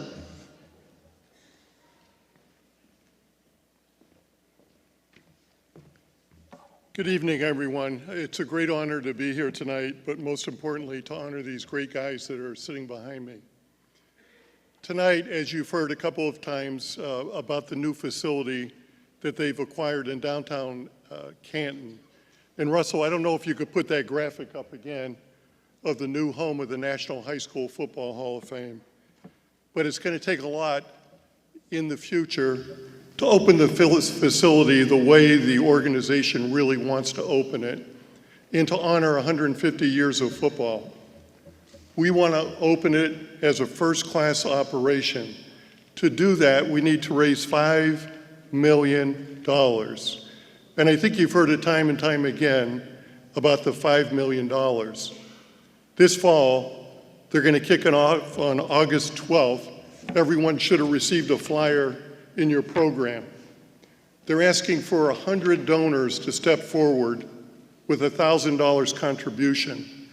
That's just a very small part of the $5 million. To raise $5 million, it's going to come from a group of people that's going to do all the heavy lifting, from individuals to corporations to foundations to government, everyone working together collectively. I could tell you on a daily, weekly, monthly basis that Lamont and I talk about fundraising all the time. But all of you sitting in this audience understand the greatness of high school football. 150 years, it's the next 150 years.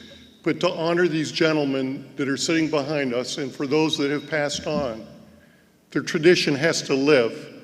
And to have that tradition live with the legacy of football, we would really like a first-class facility. So if you know individuals, companies, foundations, people in government, we're hoping to get some help from the state of Ohio, from the county, from the city, from all the local foundations, national foundations, for not only corporations in the state of Ohio, but throughout the United States. Every one of these people that are on the team of the National High School Football Hall of Fame have connections throughout the United States. We're asking everyone to join the team, help the team. Let's raise the $5 million. Thank you very much.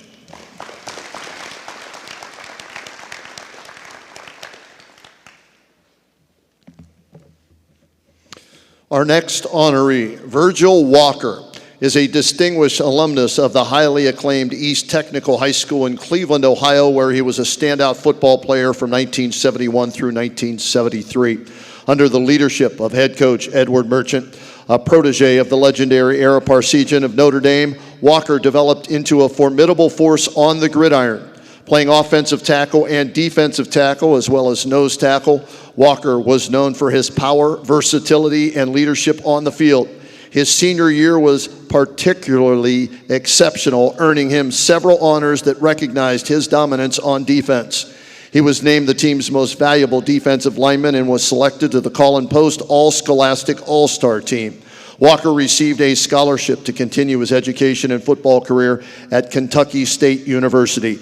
Walker's high school legacy remains a proud part of East Tech's storied athletic history, and his achievements continue to inspire future generations of student athletes. Join me in welcoming Virgil Walker into the National High School Football Hall of Fame as part of the class of 2025.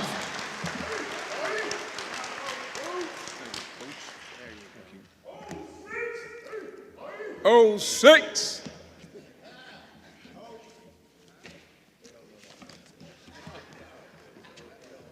First thing I would like to say, that I'm so proud to be here.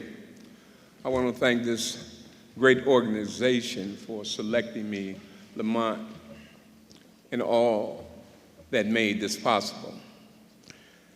I would like to say that I am so thankful for my Lord Jesus Christ for dying so that I may live and live abundantly.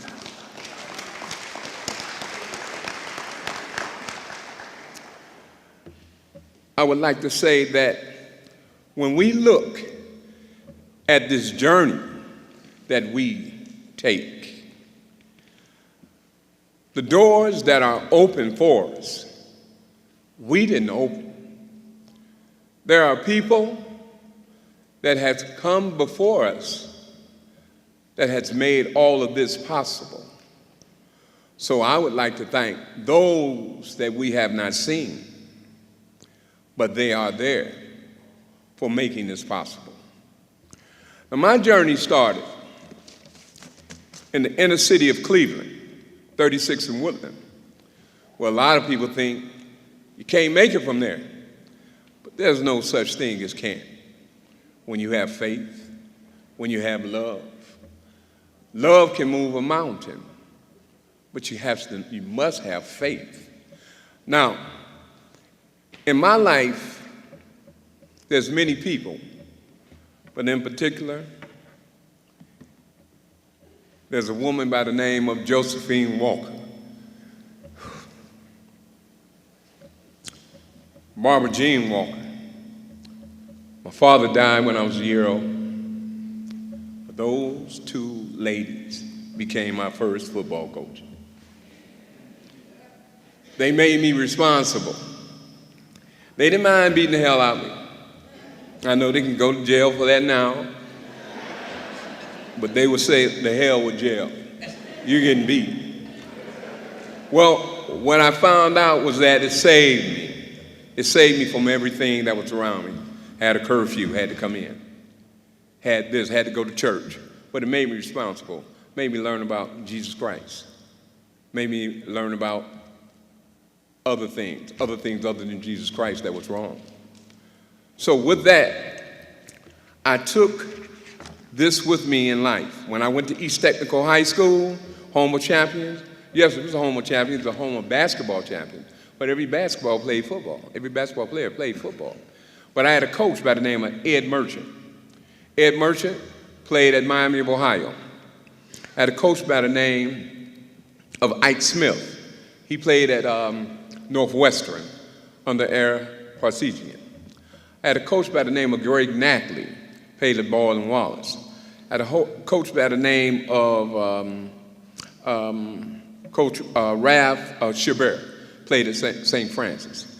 These were the most disciplined men, but the thing about these coaches that they must have saw something in me because they loved me and they made me work. And in making me work, it paid off. Now, on down the line, I have another coach that's the woman of my life, and that's my wife. With my wife, Audrey, she gave me two beautiful children, Virgil and Alexandria. Also, I have a niece that is so beautiful, Angel. She's my other daughter. This is the foundation here. And from this foundation, all I see is love. And they taught me how to give love. Now, I'm going to make this short. One thing that I have learned from all of these people is to have faith. I'm going to go as far as faith. Faith, F, the followers of Jesus Christ. The A stands for the positive action that you have to have in moving towards Christ. The I stands for the inner strength that you will develop. The T stands for the togetherness and the truth that you will see in your life while moving towards Christ. And the H stands for the honor that will be bestowed upon you when you find Christ. Remember, when you find Christ, you are representing the strongest power in the world. So don't fail him. I won't. Thank you.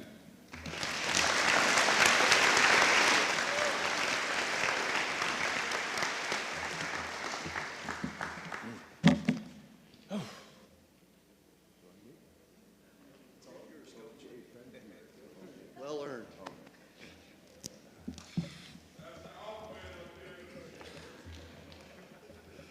Our next honoree, Ray Lewis, one of the most feared and respected linebackers in NFL history. He began forging his legendary football path at Kathleen High School in Lakeland, Florida. At Kathleen, Lewis quickly stood out as a dominant athlete, showcasing a rare blend of speed, strength, and leadership that made him a force on both sides of the ball. He played linebacker and also contributed as a running back, earning a reputation for his hard-hitting tackles and relentless energy. Even as a teenager, Lewis approached the game with an unmatched intensity, and he emerged as the heart of the Kathleen Red Devils defense. Lewis's standout performances at Kathleen earned him a scholarship to the U, the University of Miami, where he continued to dominate as a linebacker. In 1996, he was drafted in the first round by the Baltimore Ravens, launching a career that would include 2 Super Bowl titles, 13 Pro Bowl selections, and a place in the Pro Football Hall of Fame in 2018. Join me in welcoming Ray Lewis into the National High School Football Hall of Fame as part of the class of 2025. Ray could not be here tonight, but he did send this video message. Good evening, and I am super excited to receive not just this award, but this honor. Thank each and every one of you for your consideration, for your votes, for your whatever it was that decided in the year of 2025, the year that I turned 50, that I would get inducted into the High School Hall of Fame. I remember the day I lost my last high school game and I dropped on my knees and I had no scholarship offers whatsoever. And I was crying so hard that I asked God, do I have to go this route? And I didn't know what this route was, but I knew that every time I showed up to work, the bottom line, the only thing that mattered was my effort, that I would give it every time, over and over and over. I didn't understand what being tired meant, but now I understand what receiving this means. National High School Football Hall of Fame Class, 2025. That name it says on it is Ray Lewis. I'm going to leave you with this. To whom much is given, much is required. No matter how hard the journey may be, getting up every day is worth it. Thank you, each and every one of you. If tomorrow wasn't promised, what will you do for today? God bless you.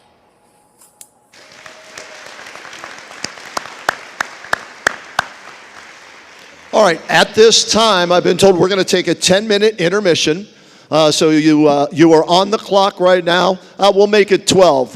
We'll restart at 8 o'clock sharp and continue with our ceremony here this evening. So take the 10-minute intermission to do what you got to do.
All right, we've got our 2-minute warning. 2-minute warning till we resume the ceremony. 2-minute warning.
All right, 1 minute. 1 minute till we resume activities. 1 minute.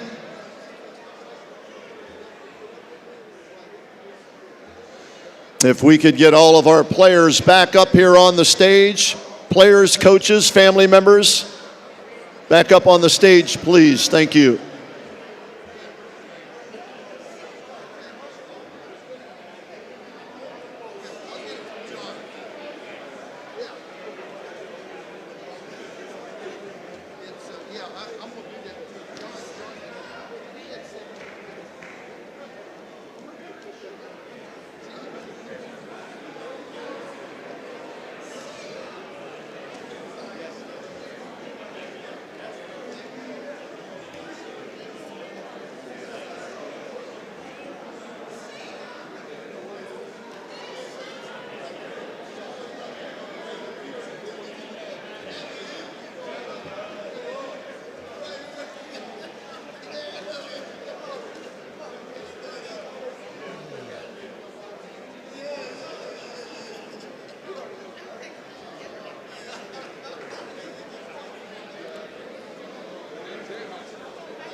All right, if we could all begin to take our seats so we can resume the ceremony. Thank you.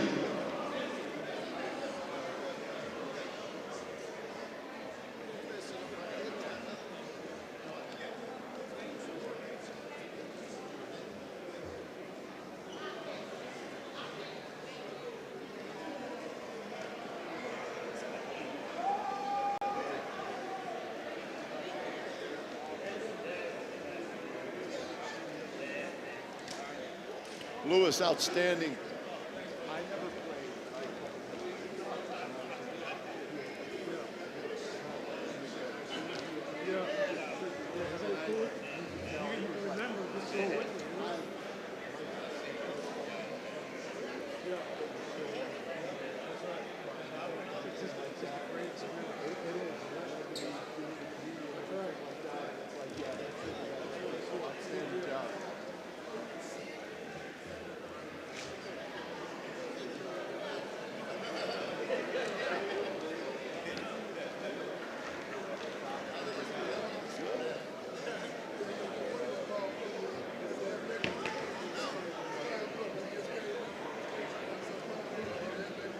Good here.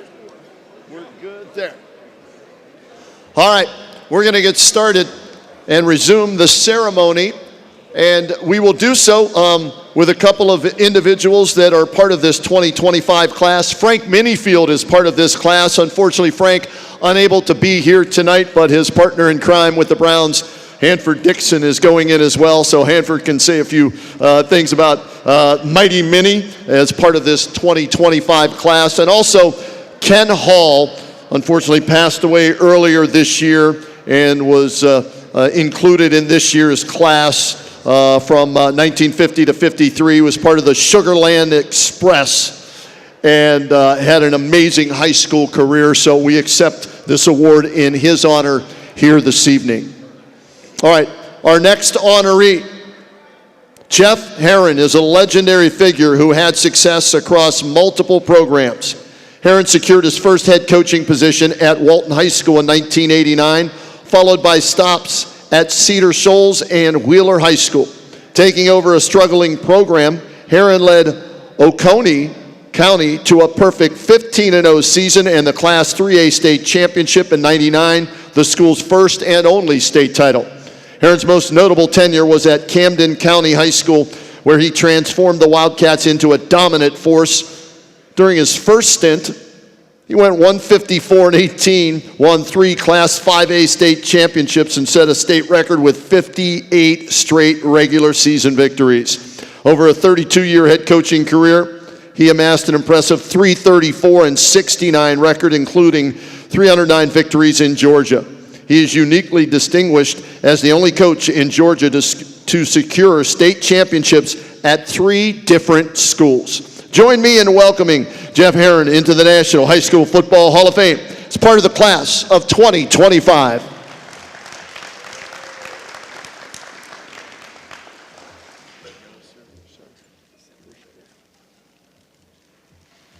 Thank you all. I'm thrilled to be here, just honored and humbled being on the stage with these guys. I think everybody up here I watched play at some point, with maybe the exception of Jim Thorpe, and I only missed him by a couple of years. So Russell, Lamont, thank you for this honor. Thank you for what you're doing for high school football. I have to admit, though, I've been mad at you ever since I got here. I thought I was being inducted as a player, and found out that wasn't the case, you know. So, but after seeing all these guys, I can understand. I wasn't quite in their league. The reason that I'm up here, and these other coaches that have been up here speaking, the reason that I'm here is because of what other people have done. Not what I've done, but what other people have done. The good Lord blessed me, put me in a lot of really good situations with a lot of really good football players and a lot of really good assistant coaches. To all of them, all the former players that I've had, Willie, Jerry, especially since you all drove 14 hours to be here, to Stump Mitchell, who I'm sure helped me receive this honor, another Camden County alum. I appreciate all the help that I've had and all the things that every player I've ever coached and every assistant I've ever had, all the efforts they did to make this possible for me to stand up here. Even though I didn't do much to get here, I will take it. And you know, the Bible tells us to be humble, but I think if I drive all night and my wife can keep me awake, I think I can make it back in time to wear this jacket to church tomorrow and show it off a little bit. So last but not least, my wife Inka is sitting there in the audience, and we've got 4 wonderful children and 5 grandchildren, getting ready to be 7 in a little bit. And I could not have done anything in my career without her. She is a true Hall of Famer in our family, and I appreciate it and love you. And thank you for everything you did. Just thanks to all of you for being here, guys. I'm honored. What a great group, and so many people that I idolized and watched. And it's an honor to be up here with you, and thanks for everything you've done.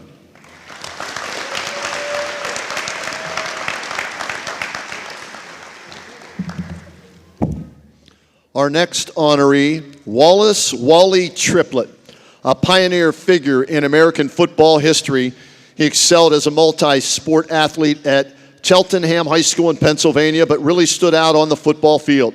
His athletic prowess caught college recruiters' attention, leading to a scholarship offer from the University of Miami. However, the university rescinded the offer due to racial barriers. Undeterred, Triplett secured a senatorial scholarship and enrolled at Penn State University in 1945, becoming the first African American to earn a varsity letter in football. In 1948, he made history again by becoming the first African American to play in the Cotton Bowl, scoring the game-tying touchdown.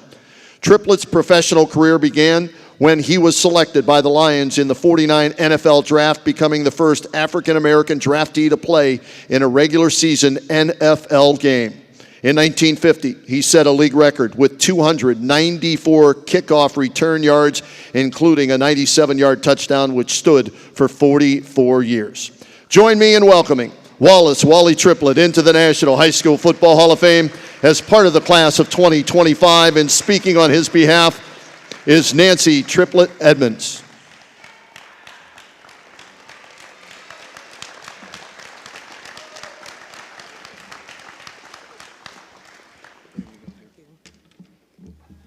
Good evening, and I praise God.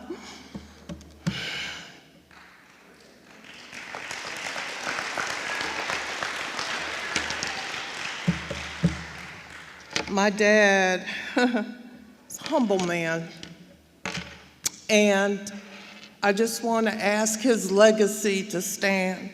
My family's here from Detroit. We came, Mr. Robinson. Thank you. Thank you. Thank you. I just want to thank Mr. Robinson for reaching out. Back in January, I received a letter stating that my dad was going to be inducted with these wonderful gentlemen up here that have played and have given their lives to football. And it's an honor to be among you, all of you. History is so important. And it's important to keep the history of football alive for the generations following. I just want to tell a little story about Daddy. He used to always joke about when he was watching all these younger football players doing their little victory dances at the end of the game. He said, "That's not what we did. We didn't do that. We took football seriously. It wasn't anything to play around with." And today, football has changed so much. But we can't forget the history. We can't forget all the ones that made it happen. All the ones up here and the ones that have even come before my dad.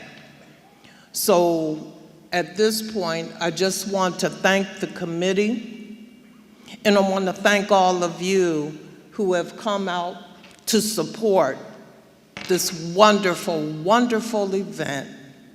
Thank you so much, and thank you to my family. I know my dad is, he's saying, well done, well done. And my mom too. This was her dream, that Daddy would one day be recognized for his accomplishments. So thank you, Daddy, we love you. Thank you, Mama. Thank you all. God bless.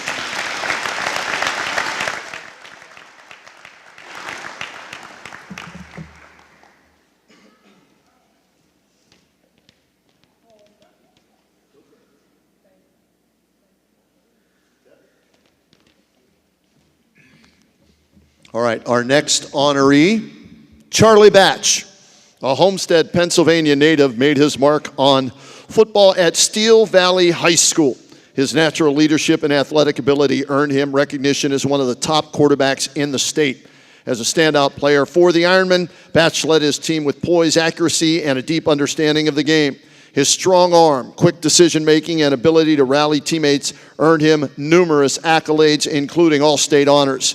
He became one of the most heavily recruited quarterbacks in Western Pennsylvania. His success led to a scholarship at Eastern Michigan, where he became one of the most productive quarterbacks in school history.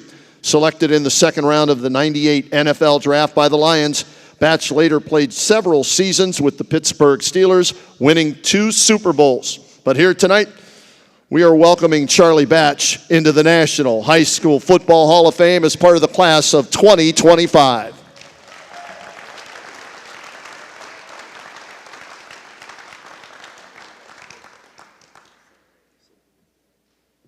Thank you. It's exciting to be here. Thank you to the selection committee for honoring me and being a part of this great group that's here today. And it's just always exciting to be here. I want to just thank my family, my wife Tasha, for being here as well, for all the support that they've given me over the years. And growing up in Pittsburgh, it is a steel town, and literally being part of it. And I went to Steel Valley, and the mascot was the Ironman. So to be that and have something that's unique around the country and being able to represent that throughout the years was truly a blessing. But I want to give thanks to my head coach, Jack Guerin, for believing in what we were doing during that time, because at the time we weren't throwing the football around a lot, but he said we're going to throw the football around. And one of the marks that really set me over the top, we just was #1 in the state. We were playing a team called Best Center. They scheduled us for homecoming, and we were losing 27-7 entering into the fourth quarter, 34-13 with 7 minutes and some change left, and we ended up coming back winning that game 35-34. And people were like, who the heck is throwing that ball? And that kind of put me on the map, and to continue to be there and represent Steel Valley in the manner that we were all of these years later, I'm truly honored and I'm humbled. And I'm humbled to be standing in front of these guys representing them. And when you look on this stage, there are three schools that are represented from the Western Pennsylvania side. That's Upper St. Clair, that's Jeanette, and now it's Steel Valley. And my wife always says, one of her pet peeves, she says, you hold on to things so too long. Sometimes you just need to tie it to a balloon and let it go. Well, Andre Coleman came up here and he stated a team that we played, it was 35 years ago that they knocked us out of the state playoffs. Now I can tie that officially to a balloon and let it go, because he is entering into the Hall of Fame here today. So it took 35 years, but I finally let it go.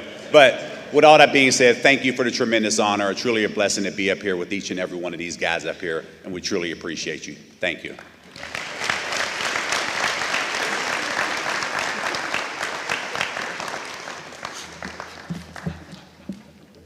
Our next honoree, Eric Metcalf.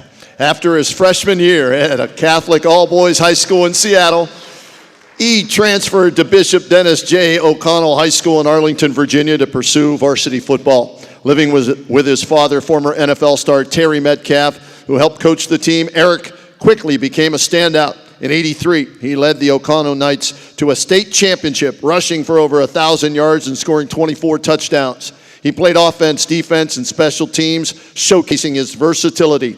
He even led the team to an upset victory over powerhouse DeMatha High School when he stepped in and played quarterback. In his senior year, Metcalf scored 11 touchdowns despite missing 2 games. Over his final 2 seasons, he amassed nearly 5,000 all-purpose yards, 38 touchdowns, including 12 kick returns for scores. Beyond football, Metcalf excelled in track and field, setting school records in several events. His high school achievements paved the way for a successful college career at the University of Texas and a 13-year NFL tenure. He became a 3-time Pro Bowl selection and played for 9 teams, including the Cleveland Browns, who drafted him in the first round in '89. Join me in welcoming Eric Metcalf into the National High School Football Hall of Fame as part of the class 2025.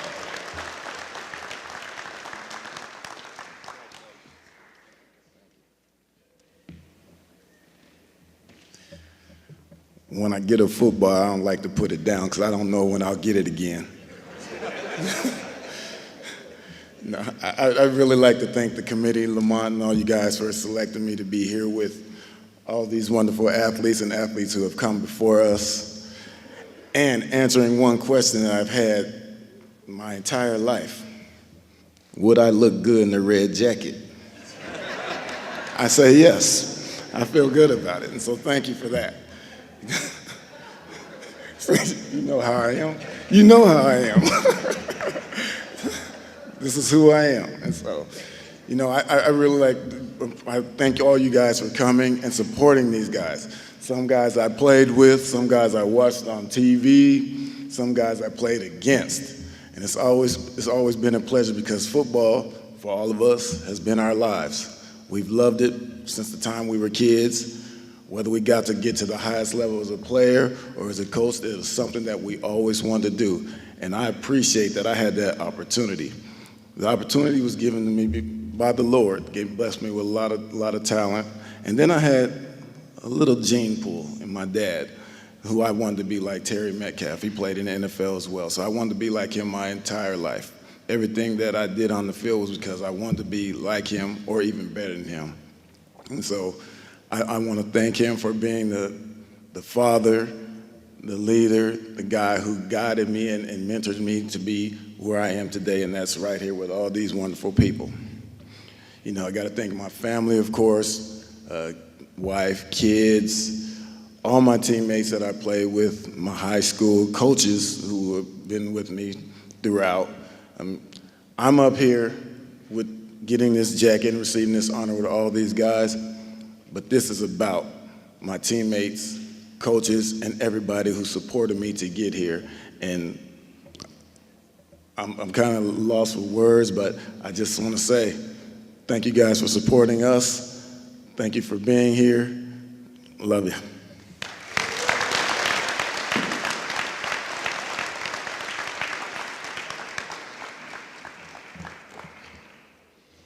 Our next honoree, Craig James, a standout athlete at Stratford High School in Houston. He led the Spartans to a perfect 15-0 season in '78, winning the Class 4A Texas State Championship. Operating in a potent wishbone offense, he shattered Earl Campbell's single-season rushing record by amassing 2,411 yards, despite averaging fewer than 15 carries per game. His performance helped Stratford's offense accumulate over 7,000 rushing yards and score 532 points, ranking second most in Class 4A history at the time. James' 275 points scored in '78 remain one of the highest single-season totals in Texas high school football history. And after high school, he attended Southern Methodist University, where he helped form the Pony Express backfield with Eric Dickerson, who was inducted here last year. He later played professionally for the Washington Federals in the USFL and the New England Patriots in the NFL, earning a Pro Bowl selection in '85 and playing in Super Bowl 20. Join me in welcoming Craig James into the National High School Football Hall of Fame as part of the class of 2025.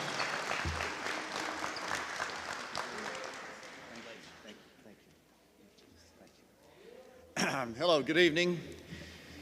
Lamont, thank you very much, and your staff. Thank you guys for the invitation to be here and to be a part of this.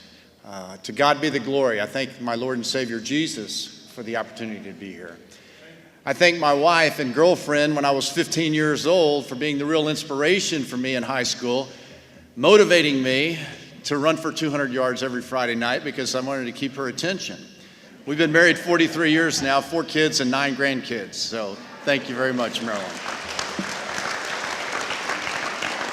High school football gave me a chance to figure out a plan. I'm going to share a story with you that came to me listening to these guys speak here tonight. I was in 3rd grade, 10 years old, maybe 11 years old. My mom was a single parent at the time. We were in a 1-bedroom apartment with 1 toilet. My brother and I shared the bedroom with my mother.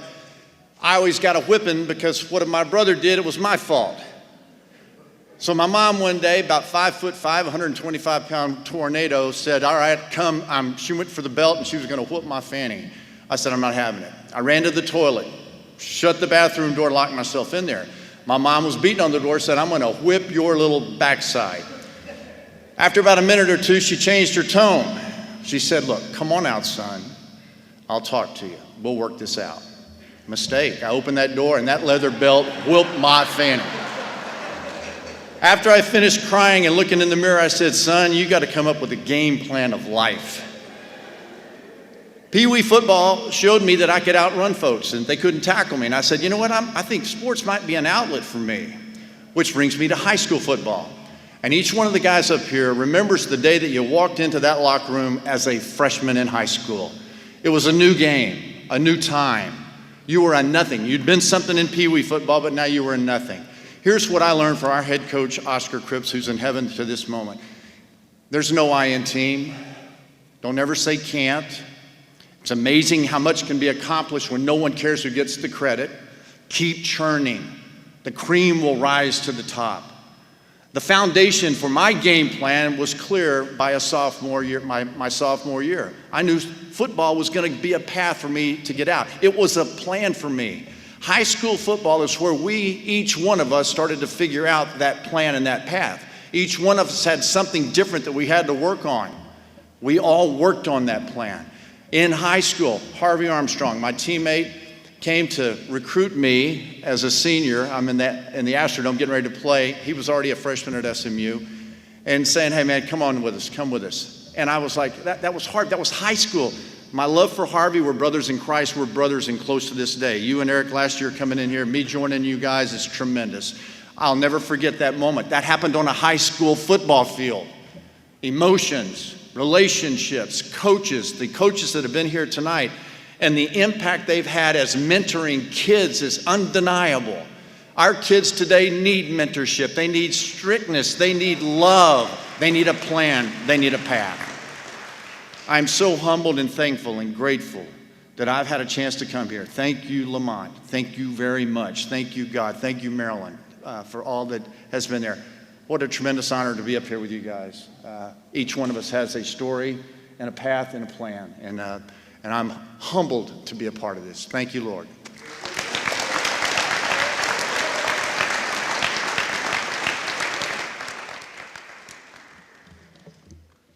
Our next honoree, Cornelius Green, a standout athlete at Dunbar High School in Washington, D.C., excelled in football, basketball, and baseball, earning varsity letters in all three sports.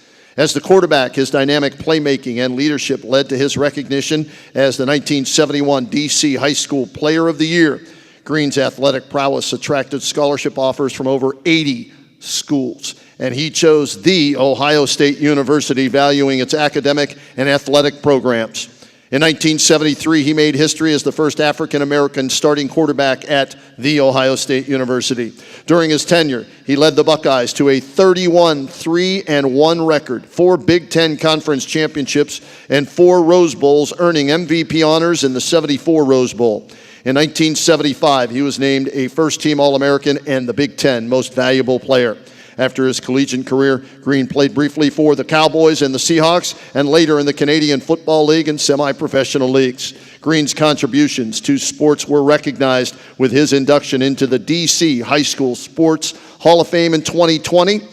So join me today as we induct Cornelius Green into the National High School Football Hall of Fame as part of the class of 2025.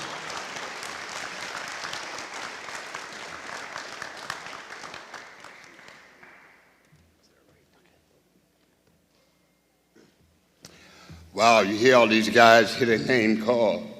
You don't realize how emotional it is till you hear your name called. On behalf of this great committee, thank you to all my new brothers, to all my new family. Thank you. I'm just so honored. This is the third class, but I'm the first from Washington, D.C. to be inducted to the High School Hall of Fame.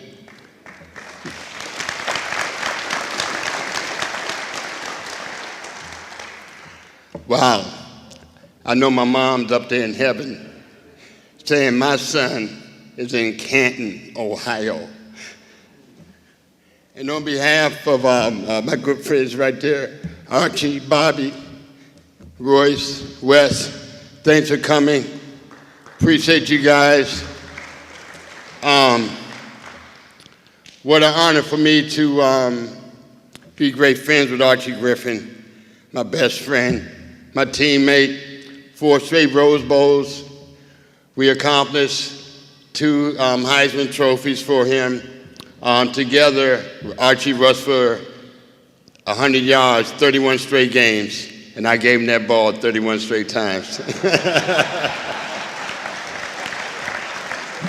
God bless you all, and just thank you for this award. I'm so honored. And God bless you. Hope you have a safe trip home tonight. Thank you so much.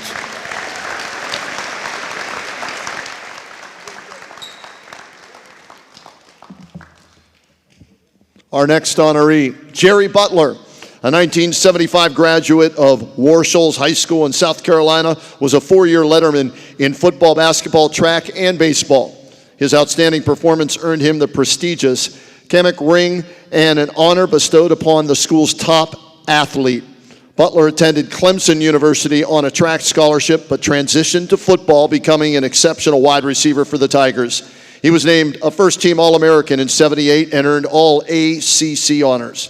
In 1979, he was selected 5th overall by the Buffalo Bills.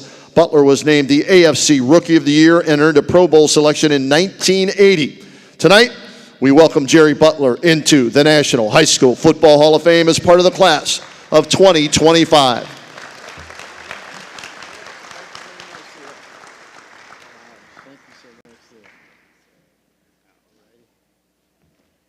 Thank you so much there, everyone. First, I want to just thank God for the opportunity to be here. I want to thank the selection committee. I want to thank my lovely family that's here, my lovely wife, my partner in crime, my soulmate, and so much so we're celebrating our 39th anniversary with you tonight. So you know how special you are. So when the selection committee gave me the information that I was going to be inducted, I had three emotions that I had to deal with. One, I was shocked. And second, I teared up a little bit. And then third, I laughed. Well, I was shocked because, believe it or not, in South Carolina in 1970s, we were dealing with a lot. We were dealing across America with the Vietnam War. My brother was just shipped off to service, and I knew my time was coming. And I want to give mad love to the servicemen that protect our freedom, to give us the opportunity to even celebrate this event. Secondly, I sat right at the heel of the civil rights movement. Laws forced the black schools and white schools to integrate and learn how to get along on paper. But there still were many biases that existed. Well, we tried to do the best we could, but sometimes the best wasn't good enough. Well, I tell you what, the tears came next. Why did the tears come? Because right at that moment, when I'm trying to figure out how to get along with each other, my sister comes home and says, you know what? Mom has stage 3 breast cancer.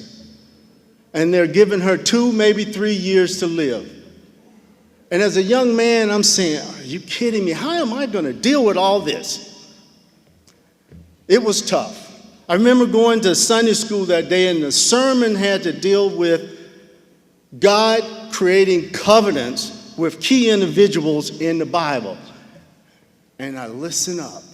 A covenant, a trust, and a promise that he would make that this would happen. And I said, you know what? I think I'm going to make a covenant with God. And that covenant, I'm saying, you know what? I'm going to study hard and go to college. I'm going to do the best I can at everything I decide to do.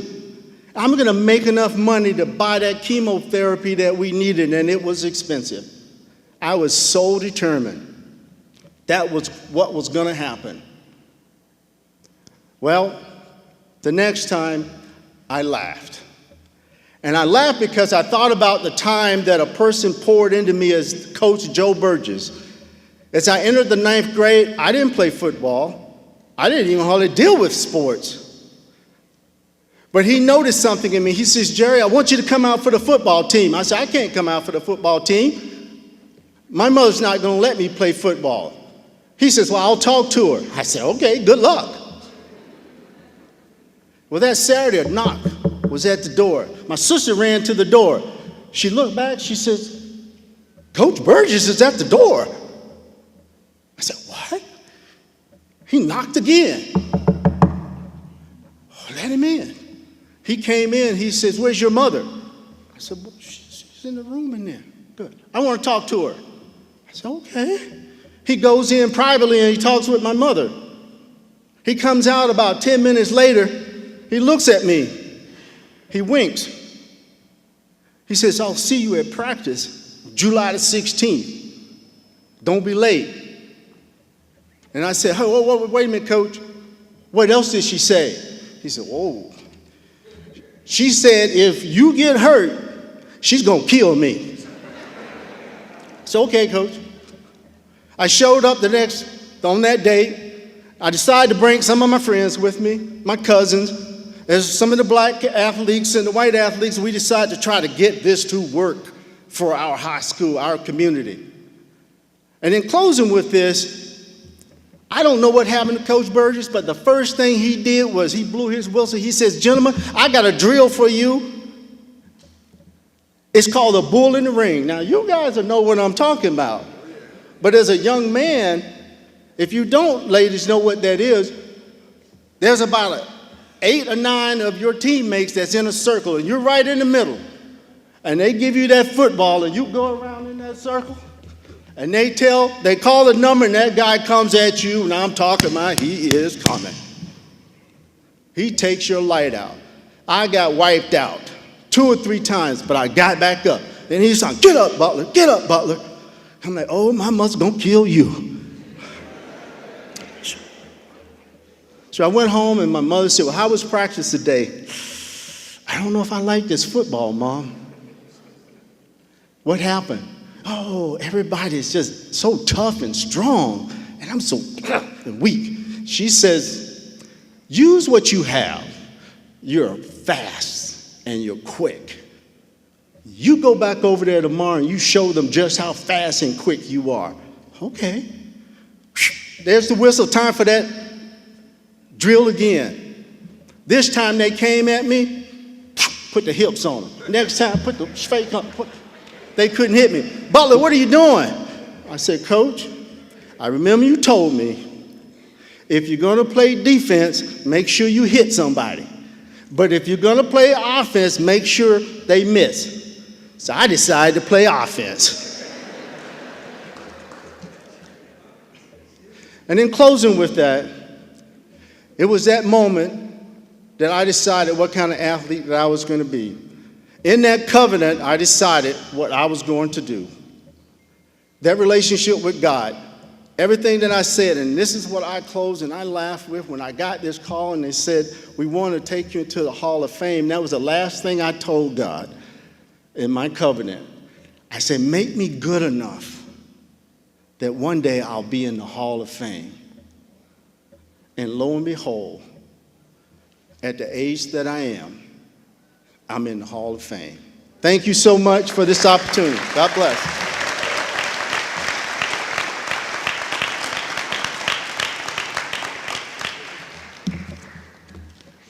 Our next honoree, Hanford Dixon, born in Mobile, Alabama.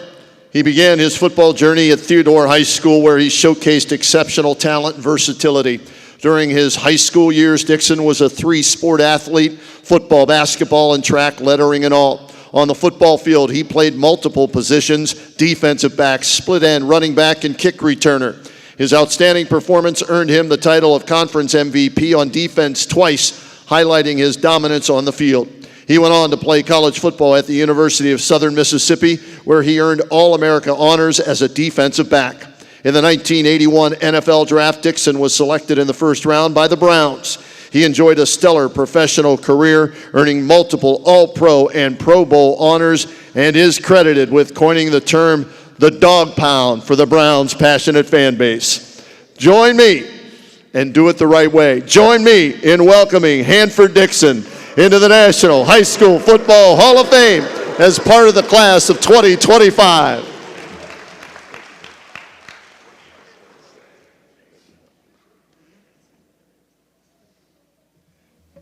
Dogs in the house?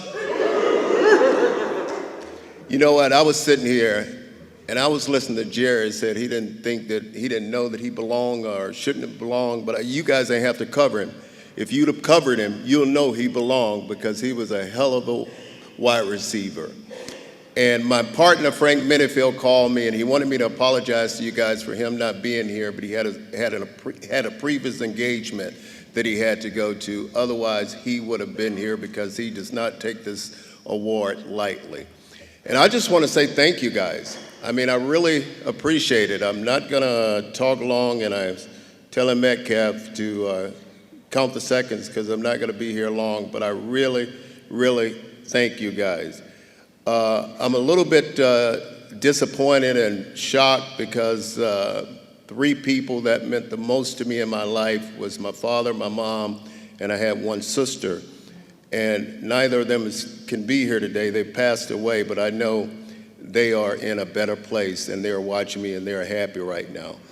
But this award means so much to me because this is where it all started for me too. It started in high school. I didn't get a chance to play Pee-wee football or anything like that. I started like you, dog, I think I was in the 9th grade.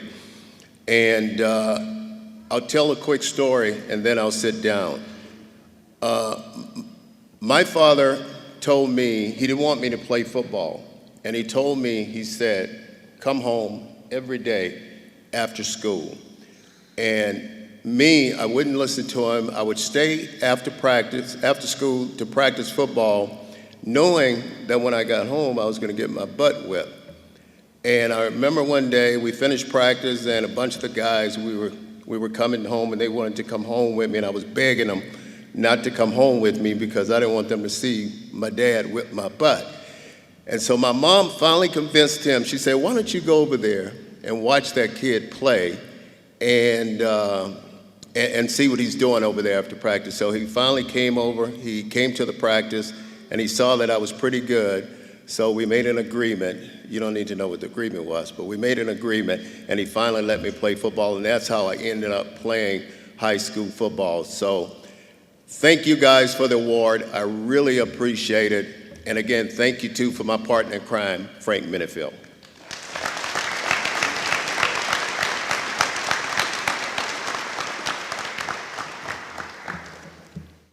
Our next honoree, Percy Snow.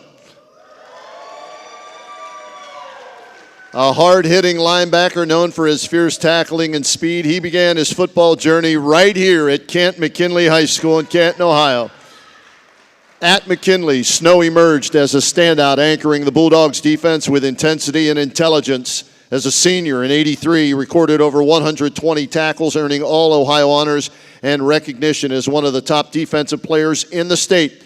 His impact extended beyond stats as he was the leader of the defense, consistently making McKinley a playoff contender in Ohio's Division I ranks.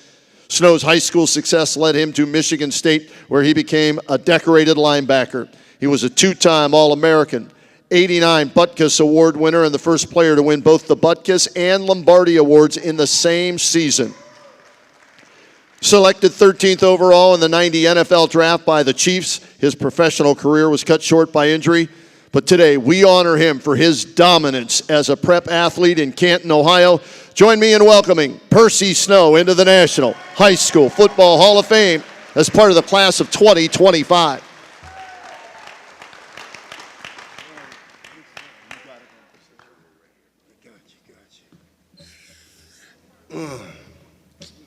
I like to thank Jesus Christ for sure.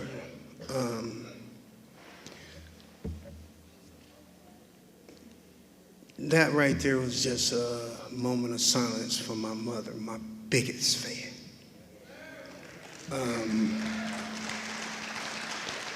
Award or no award, I mean, the awards is pretty much for her. Once I achieved them, they were hers. They were never mine. And she let it be known. Those are my awards. Even to this day, they're still sitting up in my mom's house, even though she's passed with my dad. But I'd like to thank the committee, of course, for this award. You know, I'm on the stage here with a bunch of guys that I played against, played with, watched play. A bunch of outstanding guys. A group of guys, class, intelligence, everything. As far as on the field, not just that, but that's just men alone.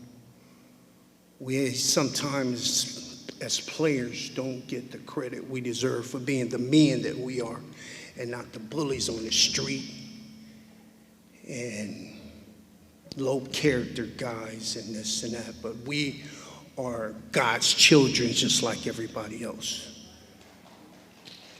So this is not just about football. This is just about being a man also, being raised to be a man, being a child, being raised to be the men that we are.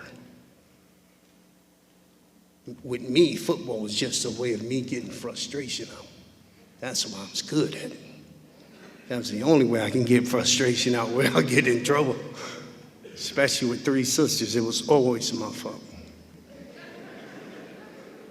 Always. Well, 3 brothers too, but my sisters, it was always my fault. But then, back to this again. I'd like to definitely thank, like I said, the committee. You know, accepting this award is really special for me for the fact that this here is my high school stadium, my high school auditorium. I've earned this here in this facility. And that right there is more of meaning to me than just earning it. It's because it happened here. But it didn't just happen with me. I had a great bunch of guys on the football team with me that made me better. It was not all about me. I'm achieving this here award on the behalf of other players. My coach, Tom McDaniels, of course. You know, stand up, Coach Tom. That right there was my coach. And him and Warren Miller, Coach Neff, Coach Johnson. You know, it's been a long time. It's been a long time. A real long time. And it's kind of hard sometimes to really enjoy it the way I should without my mom. But what other way would she want it to be other than for me to just have fun the way I've always had? But then, like I said, but I'd like to thank everyone for coming. I'd like to thank my wife and my beautiful kids and my families from Michigan to Illinois coming down to, but then again, I thought they were coming to see me, but my sister got a 60th birthday party today. No, she really does, so. But thanks anyway. All right, God bless, thanks a lot.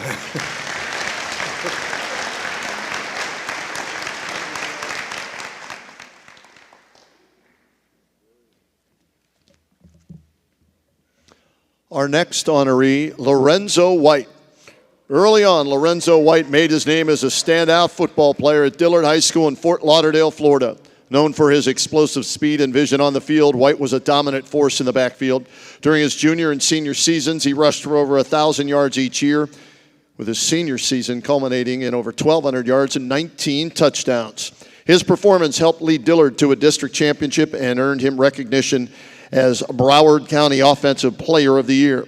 White's high school excellence attracted attention from college programs around the country. He ultimately chose Michigan State University, where he went on to set numerous rushing records and also became a 2-time All-American. White went on to play 7 seasons in the NFL with the Oilers and 1 final year with the Cleveland Browns. Join me in welcoming Lorenzo White into the National High School Football Hall of Fame as part of the class of 2025.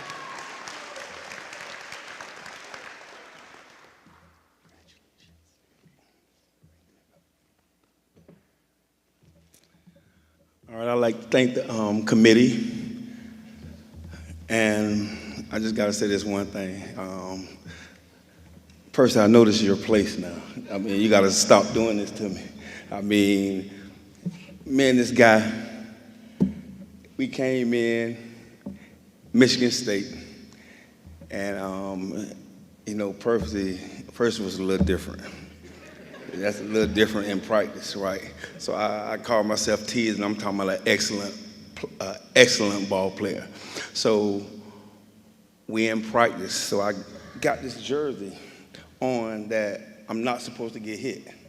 So I tell Percy, I say, you know, I said, Percy, you're doing good. I mean, you're doing great. but the coach just don't want me to show off on you, you know, and show you a couple of these moves that I got to keep you from hitting me. So he get mad. Oh my God, he gets mad. Why did I do that? Next play, you know I don't supposed to get hit, right? I'm talking about I'm coming through the hole just prancing. I mean, person hit me so hard, all I could hear was, coach, if you don't get out of my practice. So, but I like to thank my high school coaches. You know, for me, high school is pretty much where it all started for me because I was a big dreamer.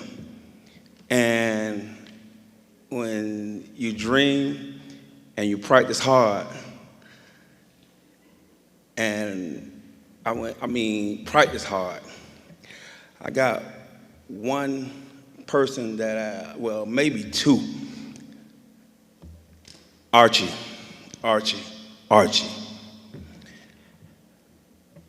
First of all, I want to thank you. You know, when you get somewhere like I came to Michigan State, the first thing that I said, remember what I said, I dream and I have goals. The Heisman Trophy, that's all I talked about in high school. And when I got to Michigan State, who other better than to look up to than the person that won it 2 times? So I gotta say, thank you, brother. When I led the nation in rushing, right, it was all about you. You know, our schools got a little bit different, got a little bit of bad blood, but at the end of the day, like I said, I appreciate you. And I'm gonna just say thank you. I grew up in Fort Lauderdale, Florida. My high school was Dillard High School. I had a old school coach, right? And if these players know about an old school coach, I don't know what we was having. I heard of 2 of these, but we had 3 of these in high school. I'm talking about in South Florida. I'm talking about 100-degree temperature. And I think if we had the same rules, I think our coach would have been in jail right now. You know, at that time, when I was coming up, and the coaches know, I know these coaches probably did it too. To get a water break, that was you know, that ain't something that you just get, you know. You couldn't just go get water. That's something that you had to deserve. You know, our coach, if we messed up, I'm talking about it's hot. He went over there and kicked the water over, right? And I'm like, coach, man,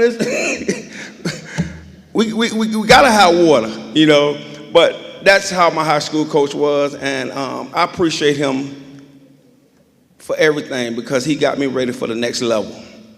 And I'm just saying to parents, friends, make sure your kids can dream and look at the stars. When I say look at the stars, and let them shoot for them, because that's what made me successful. And I would like to thank everybody for coming out and, you know, like I said, the committee once again. Thank you.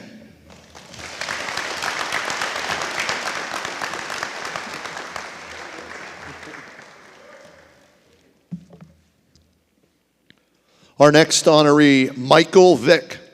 Michael Vick first hit the gridiron for Homer L. Ferguson High School in Virginia. Following the school's closure in '96, he transferred to Warwick High School, where he became the starting QB for the Raiders. Under the guidance of head coach Tommy Riemann, Vick showcased his dual threat capabilities, amassing 4,800 passing yards with 43 touchdowns and adding 1,048 rushing yards and 18 more touchdowns. Wow, that's impressive. His dynamic playmaking ability made him one of the most sought-after recruits in the nation. Vick's high school success led him to Virginia Tech, where he continued to excel, eventually becoming the first overall pick in the 2001 NFL Draft, playing for the Falcons. He would also play for the Eagles, Jets, and Steelers. Join me in welcoming Michael Vick into the National High School Football Hall of Fame as part of the class of 2025. Michael couldn't be here this evening, but he did send this video. I want to start off by saying thank you to the High School Hall of Fame for inducting me, a kid from Newport News, Virginia, whose goal in high school was just to get a scholarship to any school that would accept me. And my high school coach always told me that, you know, playing high school football was the stepping stone. I watched my cousin Aaron Brooks play at Ferguson High School, and I just wanted to be like him. And the only thing I ever wanted to see was a high school letter come across my coach's desk. And so I put in the hard work. I had, I realized what it took to get to the next level, and playing high school ball was probably the most important thing. Got to say thank you to my high school coach Tommy Raymond, who made me believe, who put me in positions where when I didn't believe in myself, he believed in me, and so it means a lot to have this honor. And the High School Hall of Fame being located in Canton, Ohio, is right next to the NFL Hall of Fame, and I pray that I end up there one day. But none of that was possible without doing it in high school, taking that step, and a lot of my dreams was accomplished because of my high school career. So thank you so much. I appreciate you guys, and look forward to represent you to the fullest in the future.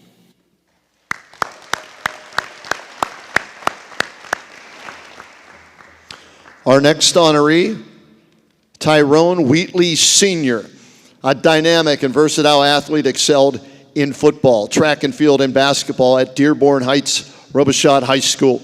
Over 3 varsity seasons, Wheatley amassed 4,257 rushing yards and 67 scores, including a standout senior year in '90, where he rushed for 2,010 yards and 33 touchdowns on 208 carries. He played multiple positions, including quarterback, running back, defensive back, punter, kicker, and return specialist. In his senior year alone, he scored 252 points over 13 games, leading his team to a 12-1 record and the 1990 MHSAA Class B state championship. In the championship game, by the way, he rushed for $165 and a touchdown, leading the Bulldogs to a 21-7 win. Recognized as one of Michigan's greatest high school athletes, Wheatley was named Michigan's Football Player of the Year in '90 and earned Parade All-American honors. His high school jersey number was retired in 2018. Wheatley's exceptional high school career paved the way for his success at the University of Michigan, where he continued to excel in football and track, and later in the NFL for 10 seasons with the Giants and Raiders. Join me in welcoming Tyrone Wheatley Sr. into the National High School Football Hall of Fame as part of the class of 2025.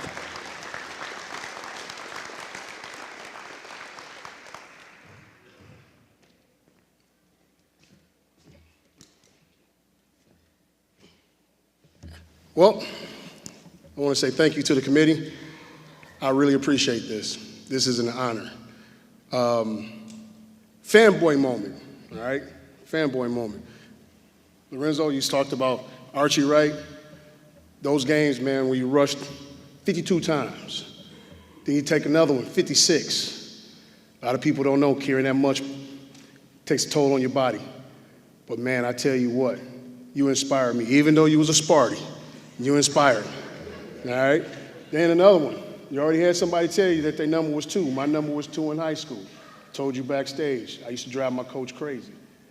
But being a dual sport athlete, man, watching you guys gave me the envision to be what I was and to become.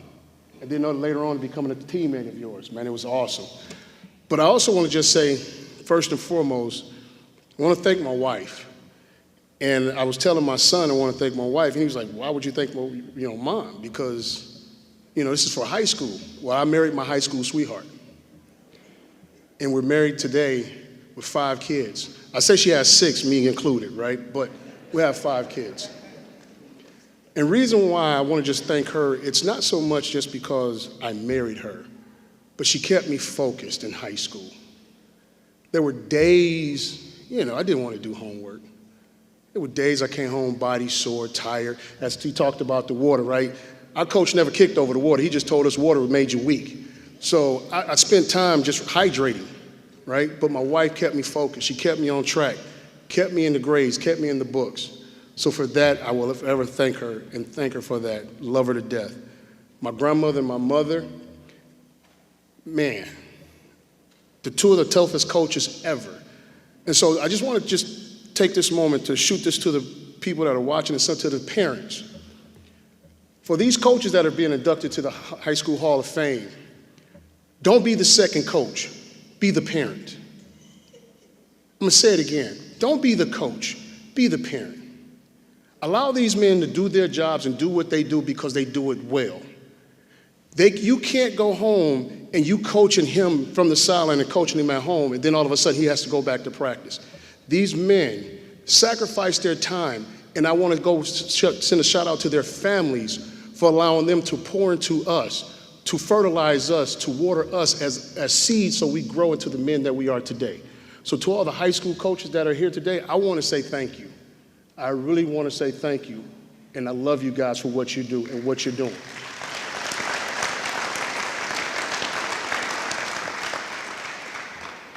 I grew up in Detroit, an avid Lions fan, however, it was the city that I loved. And as they say, it takes a village to raise a child. Damn it, it took a whole village to raise me. And I am so proud of the people that invested in me and put me on the right track. And there were some names, so I didn't really watch professional sports because all I ever wanted to do, like most barbershops, you go in there and you got the older gentlemen there talking, and they will always talk about the high school superstars in the area. And all I ever wanted to do was be mentioned in the breath and the likes of how they spoke about those high school guys. The Terry Kirbys of the world, the Joe Ballers, those type of men. And by the grace of God, I was able to follow in their footsteps and be awarded with this award today. So once again, to the National High School Football Association and the selection committee, and to the class of 2025, love you guys. What an honor and a privilege. Thank you very much.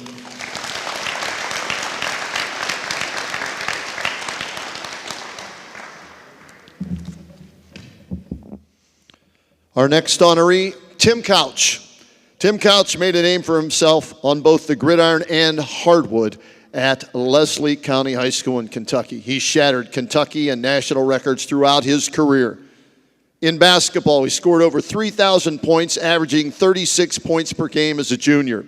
In football, he became the first player to pass for 4,151 yards in a season, and he amassed over 12,000 yards and 132 touchdowns, solidifying his status as one of the most celebrated high school QBs ever. His success on Friday nights caught the attention of the media, earning him the USA Today High School Offensive Player of the Year award in '95. He also has been recognized as the 6th best high school athlete ever in the state of Kentucky. Couch committed to the University of Kentucky, where he continued his remarkable play, breaking numerous SEC records and becoming a Heisman Trophy finalist. After his junior season, he declared for the NFL draft and was selected as the #1 overall pick by the Cleveland Browns in 1999. He led the Browns to their first playoff appearance after the team returned to the NFL in 1999. And today, we welcome Tim Couch into the National High School Football Hall of Fame as part of the class of 2025.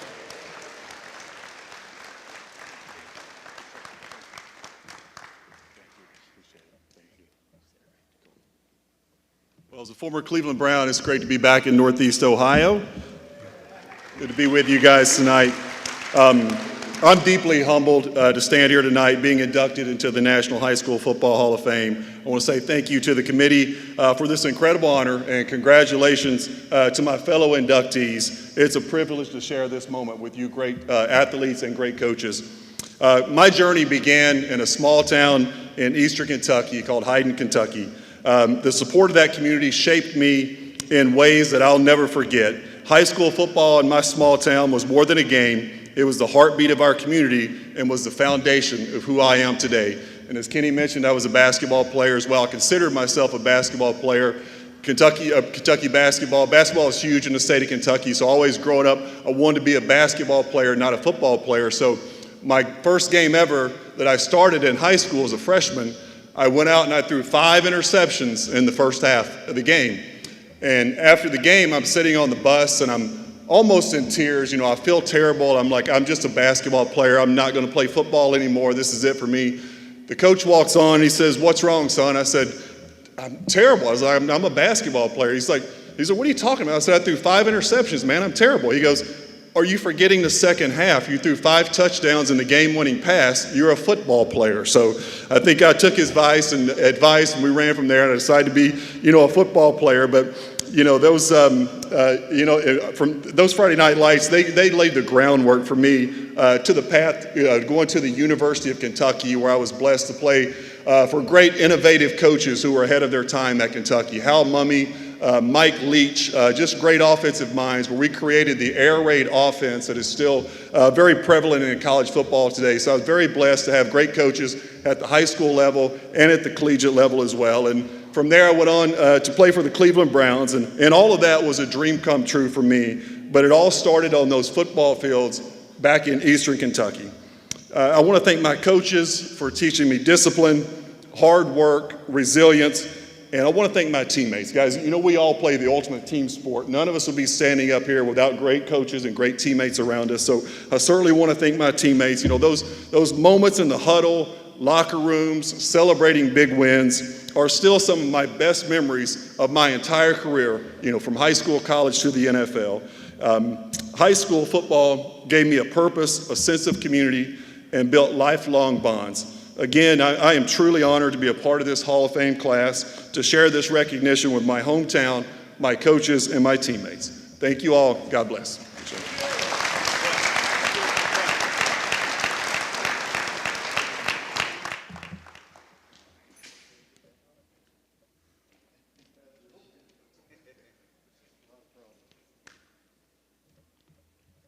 All right, our next honoree, Steve Atwater. Yeah, Steve Atwater's football legacy began at Lutheran North High School in St. Louis, Missouri, where he showcased his talent and leadership. At Lutheran North, Atwater excelled as a quarterback and safety, known for his size, speed, and intelligence. His versatility made him one of the top high school football players in Missouri. His commanding presence in the defensive backfield and strong arm as a quarterback caught the attention of college scouts, leading him to accept a scholarship to the University of Arkansas. At Arkansas, he transitioned to safety and became a 2-time All-Southwest Conference selection. His college success propelled him to the NFL, where he was drafted in the first round, 20th overall by the Broncos in '89. In Denver, Atwater played 10 seasons, earning 8 Pro Bowl selections, winning 2 Super Bowls. Known for his bone-jarring hits, he built a legacy as one of the most intimidating safeties in league history. In 2020, he was inducted into the Pro Football Hall of Fame. Today, we welcome Steve Atwater into the National High School Football Hall of Fame as part of the class of 2025.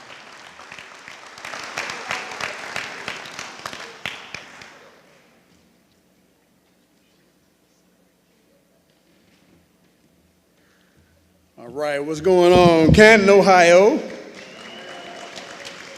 Well, first off, I gotta say congratulations to all these other fine gentlemen up here. And I'm sure you guys have been around football for quite a while, and you know that when you get a bunch of athletes, former athletes, current athletes around each other, we're gonna have a good time. And it's really been a joy.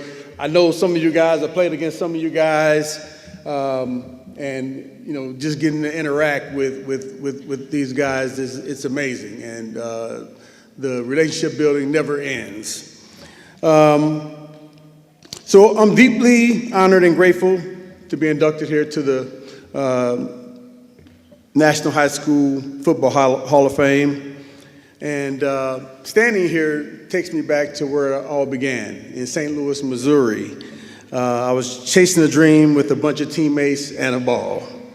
High school football was the start of everything for me. Although I played Little League football, high school is where my passion really grew.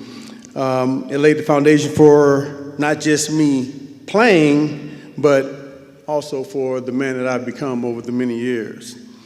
I want to thank my amazing wife, Letha.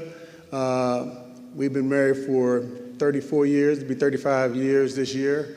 We have 4 beautiful children. We don't have any grandchildren yet. What's going on there? So if y'all see my kids out, y'all put a little pressure on them, all right? Let them get anxious. Your love and support have been the heart of my journey. You've been with me every step of the way. Ever since I met you my freshman year in college, we've been there and we've shared so much. So thank you. Thank you for being there.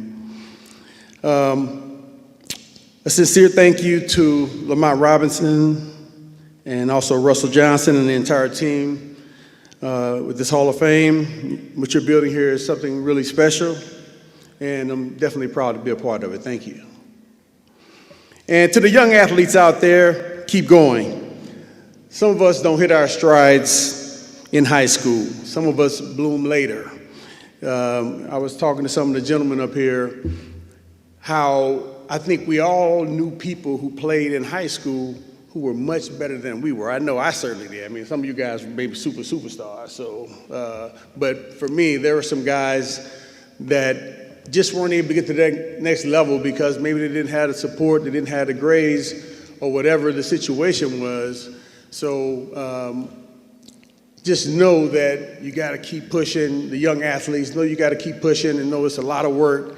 It takes a lot of work to get to that next level. But if you're passionate about it, you can do it. Follow your dreams, and I know you have a lot of support there. So with that, I just want to say thank you again. Congratulations again to all the other inductees and my classmates. And I know this is Cleveland country and Pittsburgh Steelers country, but go Broncos. Cheers.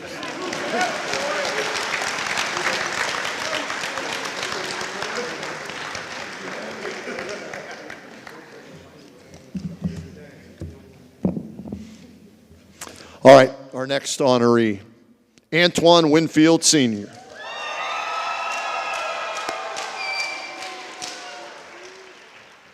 It's safe to say our next inductee played bigger than his size, much bigger. Standing on only 5 feet 9 inches tall, Antoine Winfield Sr. was known as one of the game's fiercest competitors and most devastating hitters.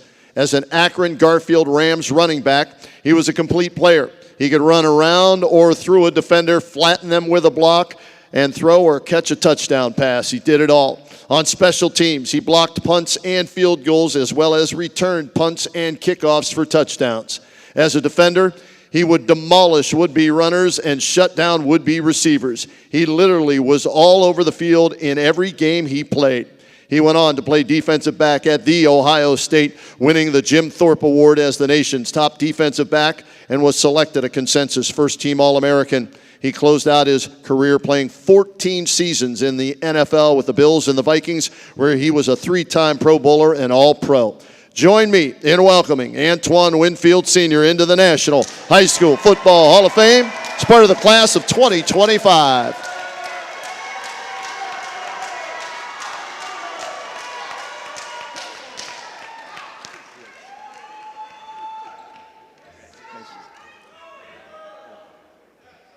Let's go.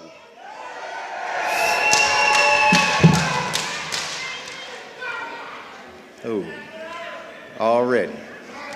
All praise to the Most High. I thank you for all of my blessings. I would love to thank the National High School Hall of Fame for including me in the 2025 class alongside of some of the greatest players to ever play this game. Congratulations on your induction, gentlemen, and happy Father's Day. As I scan to the left, it looks like a Winfield family reunion.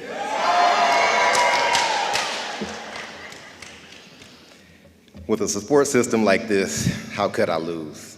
My foundation was as solid as it come. My mother and grandparents did an amazing job. I will always applaud you.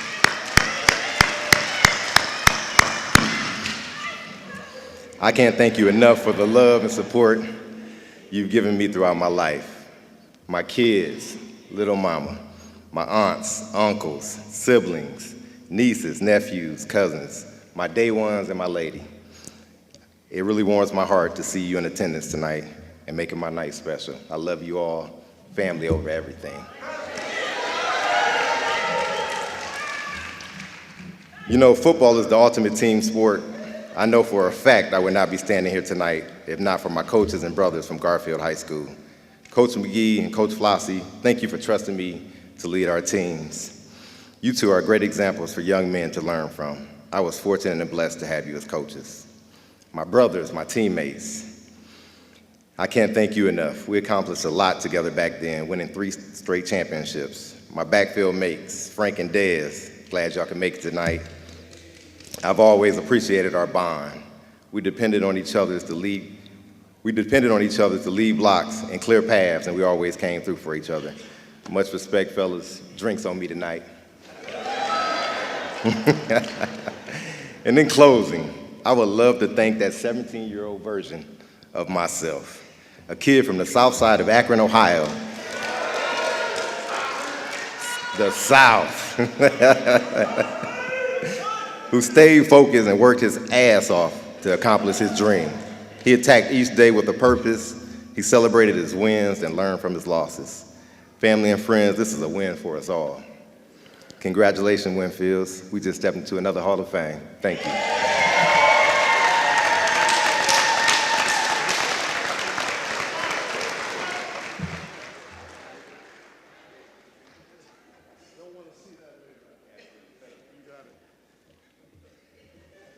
All right. Here's our final inductee tonight. The name should ring a bell, Tom Cousineau. Tom Cousineau emerged as a standout athlete during his high school years at St. Ed's. Cousineau quickly made his mark with his great athleticism as a dominant linebacker and accomplished wrestler, garnering all Ohio honors in football and as a state finalist in wrestling. His exceptional performance on the football field made him one of the most highly recruited high school players in the nation by the time he graduated in '75. And then Cousineau chose to play his college football at The Ohio State University under legendary coach Woody Hayes. He continued to excel, becoming a 2-time All-American and setting multiple school records, including the single-season tackles record with 211 in 1978. His collegiate success made him the first overall pick in the '79 NFL Draft by the Bills. However, Cousineau opted to begin his professional career in the Canadian Football League with the Montreal Alouettes, where he was named the Grey Cup Most Valuable Player in '79. He later returned to the NFL, playing for the Browns and the 49ers. Today, join me in welcoming Tom Cousineau into the National High School Football Hall of Fame as part of the class of 2025.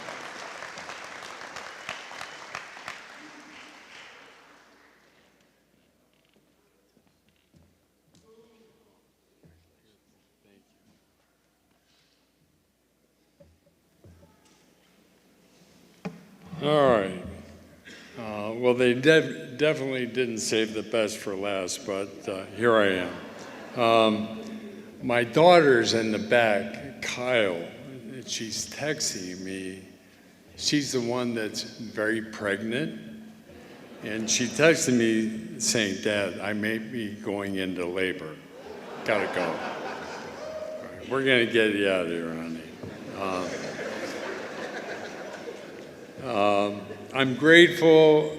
My wife of 35 years, our anniversary is in 2 days. Struggled to get here. She's OBGYN and was on call all night and left late morning and got stuck in Atlanta, but she battled to get here. Honey, I'm so appreciative of you, love you. Lamont, thank you, thank you, thank you. What you're doing here is amazing, and you're gonna get momentum, and we're gonna help you, for sure. I'm humbled to be a part of this great group, and thank your committee for including me. I have my 50-year high school reunion this summer, or early fall, and I can't believe that after 50 years, football is still pouring incredible blessings into my life. It's amazing. And so, in Arch, in Corning, who I played with, it's so great to be with you here tonight. You're the best, for sure. You know, a high school football team is one of the first places that, not the only place, but one of the first places a young man can have the opportunity outside of his home and the influence of his parents to make a decision about how he commits, how he invests in something that is way bigger than him, way more important than himself. And of course, that's his team. And so on his way to becoming not only a better football player, but hopefully a better son, a better brother, a better friend and teammate, later a better husband, and then a better father. And this is where St. Edward's, where I'm from, excels. They excel in that space about what sacrificing for your teammate should look like, right?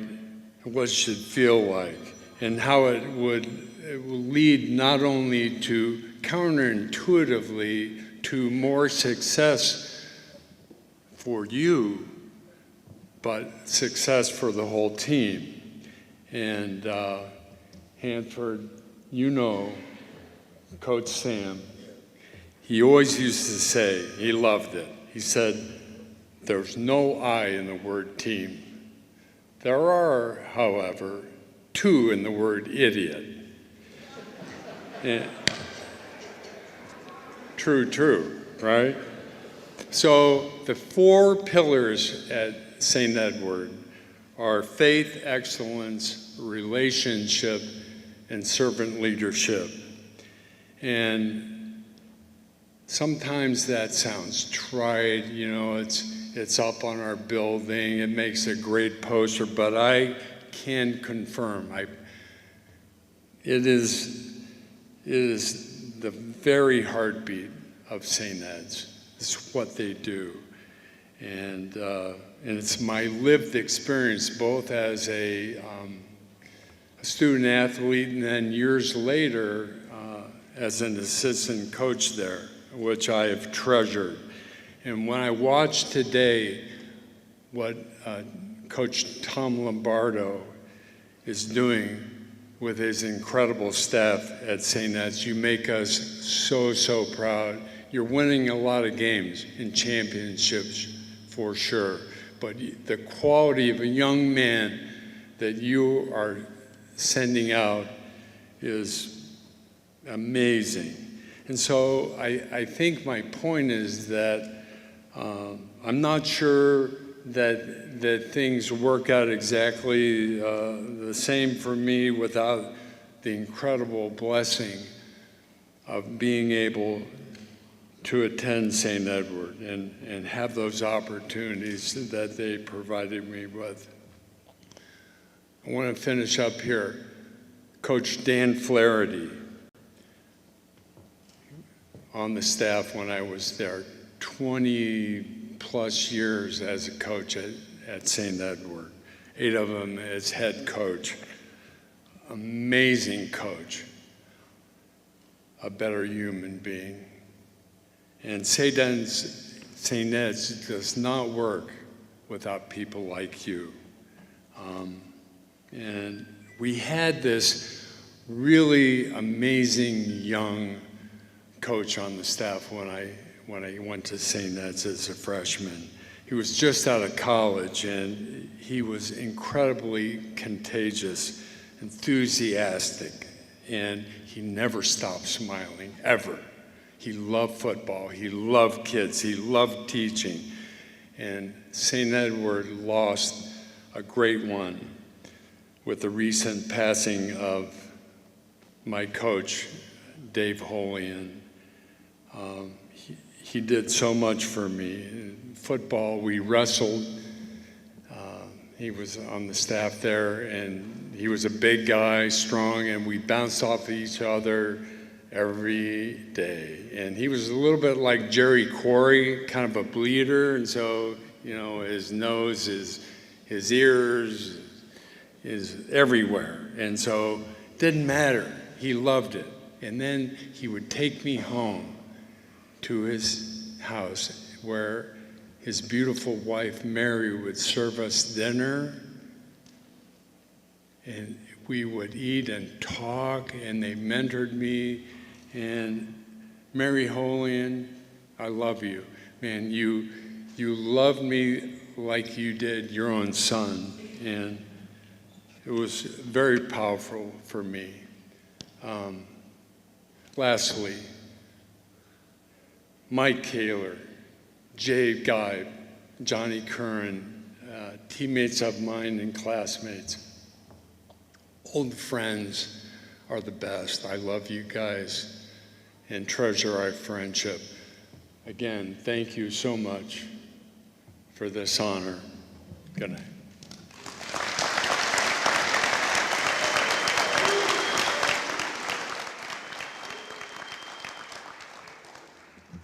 All right, before we finish things up here tonight, it's time now to remember our inductees who are no longer with us but are a huge part of this Hall of Fame, and they will never be forgotten. We have a video.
All right, that brings us to the end of this year's ceremony. Congratulations once again to all of our Hall of Famers, their families. Thank you, Lamont Showboat Robinson, Russell Johnson, and the entire board for putting this together and allowing me to be a part of it. Thank you to all of our sponsors. We couldn't do it without you. Happy Father's Day to all the dads out there, and thanks to all of you for joining us here tonight. We look forward to seeing you all again next year when we induct our fourth class, the class of 2026. My name is Kenny Rhoda. Good night and safe travels.